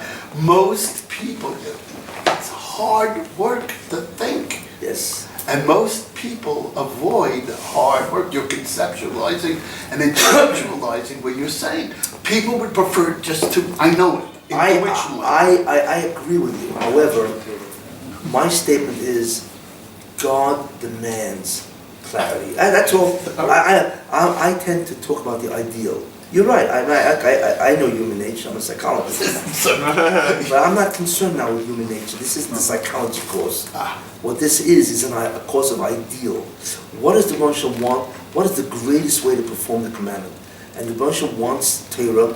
Every Jew has to be a master of the oral law with incredible precision. That's a tall order. You know, but like I say, you know, I don't charge tax. I just collect it. You know, I didn't make the rules. He made the rules. You know, and so on. But look, part of the reason, look, there's a lot of reasons why people, I hold that the educational system is flawed. That's number one. It's flawed. Most classes are information classes. You never learn how to think about the information. So what happens is they never teach you a method of thinking. You know what I'm saying? So after a while, you know, and then when they do teach you a method of thinking, it's without any database of information. Imagine taking an advanced journal article and analyzing that without knowing anything about the field. A sugya is an advanced halachic problem that needs a resolution. What do you mean advanced halachic problem? Yeah. Where's your database? Where's your preparation for this sugya? You don't have any. That's why most guys fail in Gemara, because it's a bunch of fragments. You know, it's like me giving you 1,000 pieces of jigsaw puzzle, right? And I never show you the box. You know, you maybe you're going to figure it out, a piece, but you'll never know what's going on. You know, guys sit down and learn any Masechta. What are you guys learning these days? Maybe that was the wrong question. Yeah, Gittin starts with maybe Gittin of Dina Siyam, right? Somebody comes with a man comes with a get from across the sea, right? And he comes here and he says, by the way, the husband of Rivka, here's the get, he wants out, right? Excuse me. What do you mean wants out? What's a get? What's it all about? What's the whole process of gerushin? Gerushin is a process, not just a get. A get is the instrument used to sever the marriage bond. But there's a process. You know, the guy's got to want to divorce his wife. Then he's got to appoint a sofer. The sofer has to write a specific document with a specific text and has instruments. Then somebody's got to go and deliver, right, this instrument, right, to the woman. And then she has to be koine it, right, and so on. You know, there's a lot of stuff going on. They don't know anything about that. They start at the beginning of get without maybe get. If some guy brings a document, a get from across the sea, and he shows up in Bezdin, and he says, this get is for this man's wife, Rivka, so all of a sudden the Gemara starts, then the shliach, the agent, has to issue a formula called before me was written and before me it was signed. Excuse me, I don't know anything about Gittin. Why am I learning a special case of where a guy comes from across the sea? You see? I don't even know a guy can make an agent for delivery. How do I know he made an agent? Then all of a sudden this is all about an agent, right? That's coming from a guy across the sea. I don't know anything about a get. I don't know what it is, how you give it, or the whole concept of agency. I don't even know anything about Kedushin. Yeah, exactly. What's happening here? What the heck's going on with Kedushin? Because the tragedy is, a guy doesn't have a database of information. He should have learned the whole Mishnayos, or at least he should have learned, getting the whole Mishnayos first, and then learn the Masechta. You see? So Gittin starts in the Gittin starts in the 8th parak as the first Mishnah. How are you going to know Gittin then? You won't. And not only that, and all of a sudden you jump into the Gemara. You see? It's already advanced material, and you jump into the analysis and problem solving of the advanced material. It's like me, imagine I want to go, become an MD, right? I'm not going to go to school. Who's got the money for this? I'm going to go to a medical library, right? And you ever see a medical library? It's huge. And I pull out a journal on cardiology. Remember, I don't know anything about medicine, or even biology, right, or chemistry. I pull out a journal of cardiology, right, a journal, and I open it up, and there's an article, that if the left ventricle is missing a certain type of electric wave, what would that indicate about the functionality of the right ventricle? And what would be its proper surgical procedure? And I'm looking at this article, I say, what are you talking about? Of course, I don't know what you're talking about. I always use the example, a guy goes into, wants to become a physicist, so he avoids graduate or undergraduate school. He doesn't want to go to undergraduate, he doesn't have the money, whatever, right? So if somebody finagles his way into graduate school physics, so after 3-4 days, the professor gives an exam, and this guy got a 2. That's quite right, and that's only because he signed his name right. So he goes over to the professor, and he says, I don't understand something, I only got a 2 in this exam. So before the professor dies of laughter, he says to the guy, that's strange, how'd you do an undergraduate? So the guy says, undergraduate? I never went to undergraduate school in physics. So the professor says, what are you, crazy? This is graduate physics. What are you doing in graduate physics without any undergraduate work? You don't know anything. You don't know math, calculus, physics as an undergraduate. What are you doing here? Same thing. You take a guy, you sit him in front of an advanced article called a sugya. It treats of an advanced article, right? A contradiction between Rav and a Brisa. Now, I don't know anything about Rav, right? Well, Rav is a statement in some incredible legal area, which I don't know anything about. And then there's a Brisa, which I also don't know. And I'm supposed to figure out what's going on, and then follow the debate? What is that? They'd throw you out of school if you ever did that. We're not even talking about the psychological damage it does to children. It destroys their ego. Worlds. They close the college. They close the university if that ever happened. You need to take what? Physics 101, 102, and so on. They go to graduate school, Or a guy goes to law school, and he gets into 3rd year law school. So same thing, gets a 2. So the guy asks him, how'd you do in the first 2 years of law school? I don't know, I never went. So what, are you crazy? This 3rd year law school is advanced law. It assumes you know law, the terms, the definitions, the operations, the processes, everything. And we'll talk about the advanced. Why is this happening? How can a guy learn a Gemara when a Gemara is fundamentally an advanced treatment of problems, of halachic problems, if he knows nothing about the areas of halacha? That's why you have to have learned the Mishna. So why was it made that way? Why is the first Mishnah in Gittin made again? Well, that's a good question. Why Rebbe did that, But at least the guy to learn the Mishnayos before you learn the Masechta. You know what I'm saying? At least do that. Why Rebbe did that, and that's not the only one. You have Yevamos is the same. You have a lot of Masechta start in the end instead of the beginning. Whatever. The Chumash itself, I would say, why is it not... I want to tell you something. There's something about God. You cannot question God. That's the end of it. Yeah. I can talk about a human being. I cannot talk about God. Why God does anything is infinitely beyond my imagination. See? But I can't ask about anybody else. Why did Rebbe start in Yevamos that there are 15 women that will exempt their co-wives? Does he want us to ask from Zika altogether? Excuse me, what? What's a Yibum? What's a Chalitza? What's Zika? What's a Yovam? What's a Yavama? What's an Erva? What is an Erva? You know, and so on. And the first case should have been, what happens if the brother dies and his wife is an erva?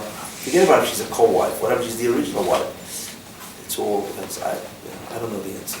Does Rebbe want us See to you in ask 2 weeks. It's easy, fast. Thank you. Does he Anyway, want us to ask these questions in a systematic you fashion? have to. You don't see No, I mean, but is the there an mind order? works in a systematic No, but way. is there an order to Yes. this question? Yes. Yeah.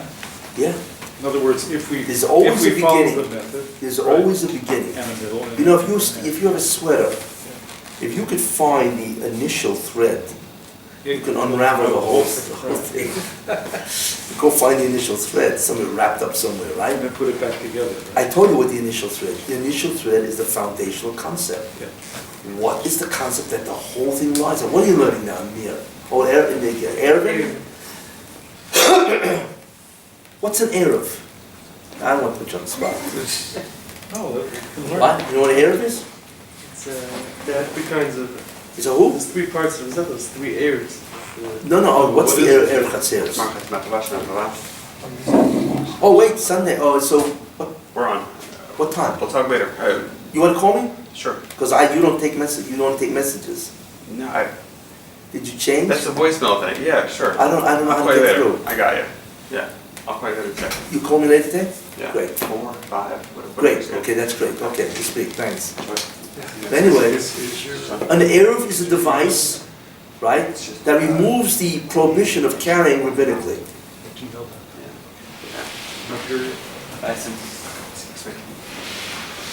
So what's the foundational concept? What do I have to know before I even get into Erevin? That there is a prohibition. Of what?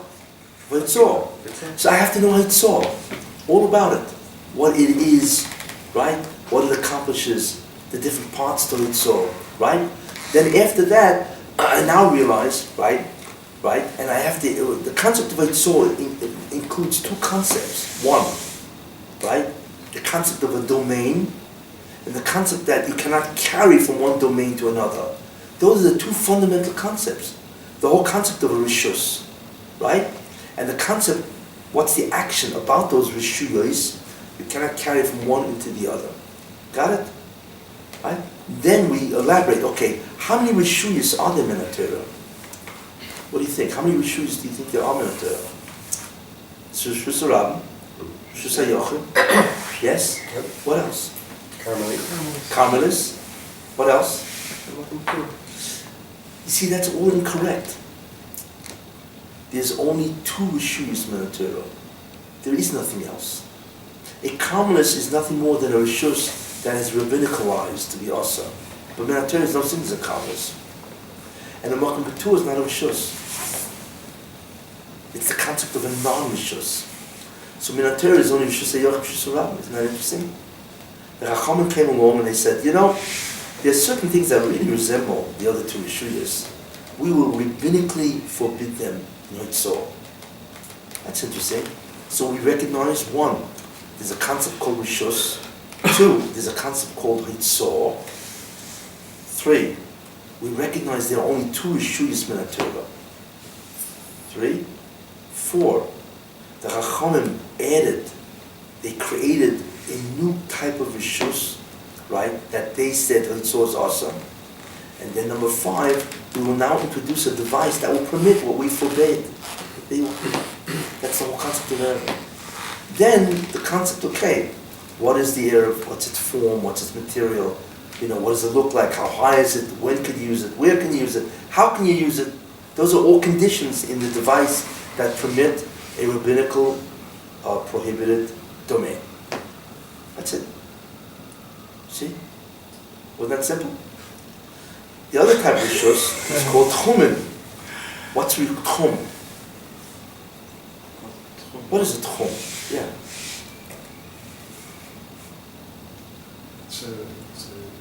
It's another prohibition. Of what? Is it? Leaving a certain... What? Around the area. Leaving a certain area. What? It's divine. But it's funny, it doesn't involve Hitzor, does it? What does it involve? Restricts your own movement. Restricts movement beyond that area. Isn't that interesting? but it's the same concept of rishus. There's a rishus that restricts carrying, and there's a rishus that restricts movement. Which is part of carrying. You know? Maybe because there's really one concept called rishus, and it has two tzors. One is carrying in it, or from it to another, and one is walking out of it. But it's the same concept of rishus. See? So Minat Torah, there's a rishus that you cannot walk past. You know what I'm saying? 2,000 amos? Yeah. Limit Rabbanon is 12. It's a rishus. But the concept of a tchum is also a concept of a domain. What's the definition of a domain? What is a domain? That's like a super concept or something, A probably, right? super concept doesn't tell me what it is. No, I'm just saying, so it should seem to be very broad, like Bibles was. I don't care, it needs a definition. A defined area. What is a rishus? A domain is a. Well, I mean, what is a domain? A domain is a. A domain is a defined area. Go ahead. I once said, go ahead, that. Defined area that determines what is prohibited and what is. You talking about a space domain or a time domain? Spatial. Spatial. No, a I was talking about rishus or domain domain is a designated area that has halachic consequences. Okay, because that's conceptual That's as well what it as is. physical. The halachic consequences about that area. The area itself has halachic consequences. If it didn't, it wouldn't be called a domain. You see? How's that sound?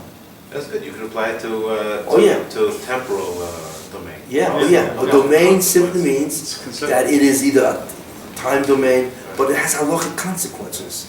You see? And then there are two types of domains. There's a domain in which action is forbidden or restricted, and there's a domain in which the action of walking is restricted. Or you could say one is a domain in which transferring an object outside of it is prohibited, and the other one is where walking outside of it is Or prohibited. moving Not person. They're both the same. You see? Once you have that, then you break it down to its structure. All the different ideas of an Erev, and each category has different halachas. And voila, you've mastered the whole Erev. You see? So is a sukkah a domain? A sukkah is a domain, yes. Yeah. It has halachic consequences. Take a phone call break. Yeah, that's okay, fine. Wow. You're over. You know, usually guys are waiting to run away. You know? I'm talking about thinking, cognition. But I keep saying that you're expecting, this is a high level. This is not average, normal, I know. everyday. That's all. And that the expectation should be, hey guys, you got a lot of work. I mean, I looked in the mirror and I scared myself because, you know, when I said, hey, I don't understand this. I'm beginning to, piece by piece. But this is not the kind of stuff, unless you started in the right place. You're right, the education system stinks. That's it. We didn't, that's what his question was. It's a major, you got a sinking boat leaking from all different directions, and it's got to get to where it's going, and meanwhile you got to fix it. So the question now, I'm trying to put it together in my own head, is where do you start? 1% of the world knows how to think. Wait. Yeah. Wait. Follow me. 4% of the world think that they know how to think. 95% of the world would rather drop dead than think. But, all right. So this is the way it works. Now I think the question. However, wait. When a kid goes to school, he's not the one that determines what happens. There is a school system that says we are going to do this to you. That school system has refused to educate people in a proper way. They should have taught kids, one, here's the requirements of a true educational facility. Want to hear what it is? One, linguistics.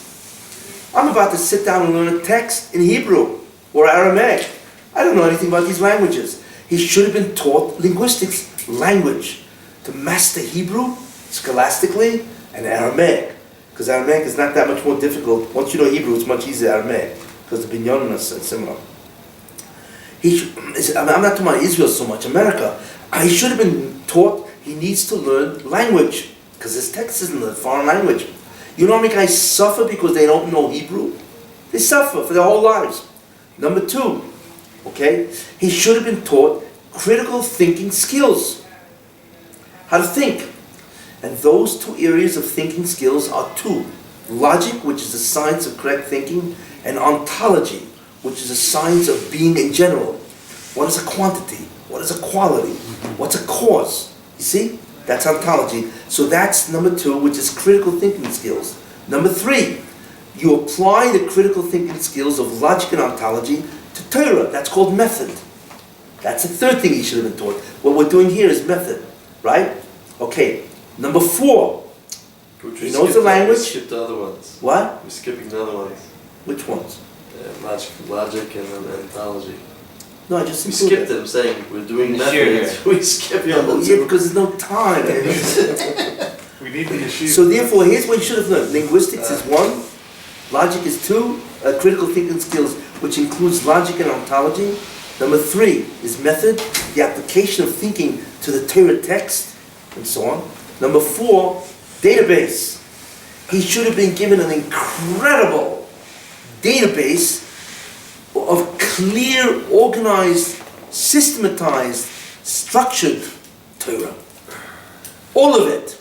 Shisha Sidrei Mishna, 4,192 Mishnayos, organized beautifully in 63 diagrams. Right? If he would know that, he would know 40% of the whole Shas. Right there. Because 40% of Shas is Mishnayos. Right? Right? I'll tell you. Imagine if you know all the Mishnayos, you take out all the space of the Mishnayos. Right? Then you take out every place it says in the Gemara, V'hotanan, you know that too. And then every brisa is what? Every brisa is 80% Mishnah, 20% Chiddush. It's a brisa. Because really the brises really are Mishnayos that Rebbe rejected. Rabbi Oishia. So therefore, if you know Mishnayos alone, not only do you know the database, you know 40% of Shas. It's astounding. They don't get it. Then, once you've got these 4 items, linguistics, language, critical thinking, method, database, wow. What grade are we at? Wait, and then you're ready, right, for a real curriculum. Then you can begin to learn Gemara. But since you know the whole Mishnayos, you can learn 2 plat a day. It's not hard because you already know 40% of it. You see? So in 3.5 years, you finish all Shas. You see? So you learn that, and then of course, while you're learning the Mishnayos, you can learn what is the maskana application in practice, which is halacha, and then you learn hashkafa, and you learn Tanakh. That is the perfect. And I want to tell you something. You know, in the entire Tanakh, how many words are there that repeat themselves more than, let's say, 10 times? There's only 960 words. Are you aware of that? Means if you know a vocabulary of 960 words, which is not much, you know, right? You know almost all the words in Tanakh. It's incredible. When was the last time you learned the vocabulary list? Nothing. It doesn't even exist in the mind of yeshivas. You can revolutionize a yeshiva by doing this. Can you imagine? That means, right? You do Mishnayos, let's say, if you have a Rebbe, let's say, you do 4 Mishnahs a day, you learn the entire Shisha Sidrei Mishnah in 3 years. All of it. Clear. Then you learn 3.5 plat a day, you finish in 7 years. You will be an Adam Gadol. You will be a massive Talmid Chacham. So imagine a guy starts at 13, you know. Wait, starts what? The beginning? You believe that a guy in high school could be a massive Talmid Chacham by the time he graduates? Just by knowing all Mishnayos clearly. I don't mean repeating it like a parrot. I don't know, I'm talking about that. I'm talking about knowing it, right? It's astounding what a guy knows. By the time he's 17, 18, he would be able to put away 90% of all yeshiva guys. That's how massive it is. And I'm talking about the Mishnayos with the Chakiris and the fundamental Rishonim in it.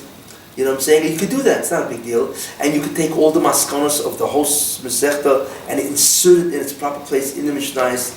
It's unbelievable what you know. In what? 4 years. And then you learn the Gemara, let's say. You You knock it off in 3.5, 4 years. I would say, by the time you're 7, just add 7, 8 years to your life. And you will be no more than 95% of every yeshiva guy. You realize instead of taking 35 years, you've done it in 7. And believe me, your 7 years, nobody can even touch. That's how far ahead you are of the average guy. They've got 7 years of mishmash. You know, and you've got 7 years where you've mastered the whole Torah, basically. It's astounding what you've done. You can make a massive Talmud Chacham in 3 years. Just by learning Mishnayos well, you can become a massive Talmud Chacham in 3 years. That's astounding. Not 35, 3. The problem is most guys will never become that. Why? Because it's all fragmented. It's all over the place, like a challenge. It's like me giving you a 10,000 piece jigsaw puzzle. Forget about it. Take it 30 years to do that. It's suicide, you know? It's the same idea. You give a guy Gemara, and even if he knows each sugya, but it's always piecemeal. It's pieces where he's mastered a shtickle. Not the same.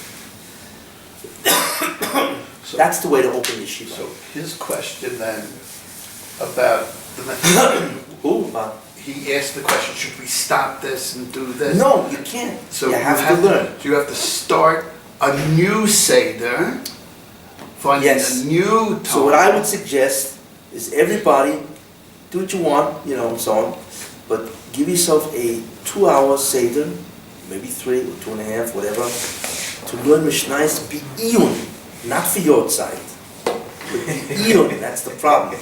Mishnayos is always seen for bottom, while they have a yod side. Mishnayos is the database. However, in the olden days it was much more hard, difficult. But today there's some great stuff in Mishnayos. You know, Art School has 3 versions of Mishnayos. They have the Yad Avrom, which is too much information. Then they have Reisman, I have it over here, which is tremendous. It's on 3.5 Shas, the Reisman edition. And then they have the Elucidated, which is a little less than Reisman, but it's in English, you know. And then there's Siyata D'Shmaya, which is an incredible Mishnayos. There are some Mishnayos there which are credible today. You can know the whole Shas. And they bring down all the Gemaras and the Chakiras and all that. Why not? You know, and then you learn Gemara. It's like you don't learn a journal before you've mastered the textbooks. Why would anybody do that? So then why are you learning Gemara? Gemaras are journal articles. Each sugya is a journal article. It's an advanced problem. Why are you doing that for? That's why it kills everybody. I always ask this question, which I once asked. How long does it take to become an engineer? 5 years? You have any idea how much math and physics are involved in engineering? So how do they do it in 5 years, where the guy takes an exam, gets a job as an engineer? Why does it take 35 years to become a Talmud Chacham? Because they started off with textbooks, not with journal articles on engineering. They start off with a textbook that gives you the facts. Mishnayos is the facts. Problems to worry about later on. That's why they can become an engineer in 5 years. And you won't become a Talmud Chacham even at 35. You recommend the Reisman over Kahati. The Kahati? Yes. Much superior. Yeah. Yeah. Kahati was the original. He was the original. Reisman is much better. Reisman. What does Reisman bring? Because Reisman brings every halacha has 8 components: base, conduct, principle, essential conditions, derivation, area, structure, case variations. In each halacha, right? And that's how you judge the commentary. How much information is he supplying you? And Reisman supplies a lot of that. The main idea is the case, the conduct, and the principle. Why is the conduct for that case? The author, the authority, and the area. Reisman tends to give you all that. Reisman is very good. The only match to Reisman is Siyata D'Shmaya. Siyata D'Shmaya. Yeah, those are the only match. And then we have Reisman's only half a Shas. It's only half. Noshim, Nezikin, and Moed, Noshim, Nezikin. Don't worry. By the time you finish the half, you'll get the other half. You know, and Siyata D'Shmaya also doesn't have. It also has 33 Masechtas. You know, those are the best. You learn with those Mishnayos. Nobody's going to touch you in Yediyas. The critical thing is Yediyas, database. People don't have any Yediyas. They don't know anything. A sugya is not a Yediyah. The Gemara is not interested in giving you ideas. As soon as you have it. Yeah, it's interested in solving problems. That's all. The incredible thing is, even when you get to the maskana, which is a solution, it should be a yediyah that everybody considers it just part of the question and answers. They don't even look at it as a yediyah. So that's why nobody remembers Gemara, because who remembers Shak V'Tanya? 90% of Gemara, Shak V'Tanya, nobody remembers that. You want to be a Talmid Chacham? Right? Don't do what they do outside. So if the person... Do Mishnayos, be Iyun, with those two Sfarim. Right? You do that, 4 Mishnayos a day, 3 years, you will have done more than most guys know at 78 years old. You don't realize what, doing it the right way, you don't realize what that does for you. That's why I look at yeshivas, they're all a disaster. Most guys don't remember anything. That's assuming they knew it in the first place, which of course they don't. There are thousands of guys running around in different yeshivas, I don't want to say which, and they don't know what they're talking about. And even if they know a sugya, they never see it in the context.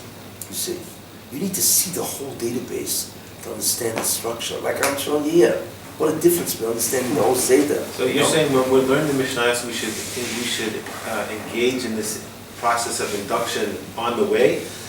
Yes. Making diagrams and to the extent that you can do it, categorizations? Sure. Yeah, that's the Reisman.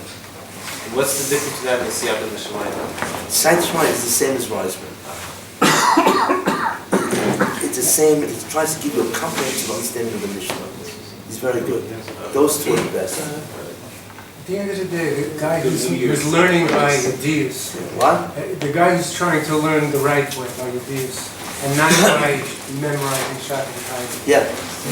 What is the memory device that he's using to be able to remember? Now, why does he know? Why does he remember now? Because he understands. Because it's organized. It's connected. All the dots are connected. That facilitates memory. The key to memory is organization, where all the dots are connected. Because the memory works by association. The greatest type of association is a structure, because everything is connected. That's already 50% of memory. Interesting. The other 50% is chazara, review. But 50% is organization. Do Mishnayos. Just make a little seder. That's all. You don't have to replace anything. Otherwise, go through the Mishnayos, master it, remember it, and you will be...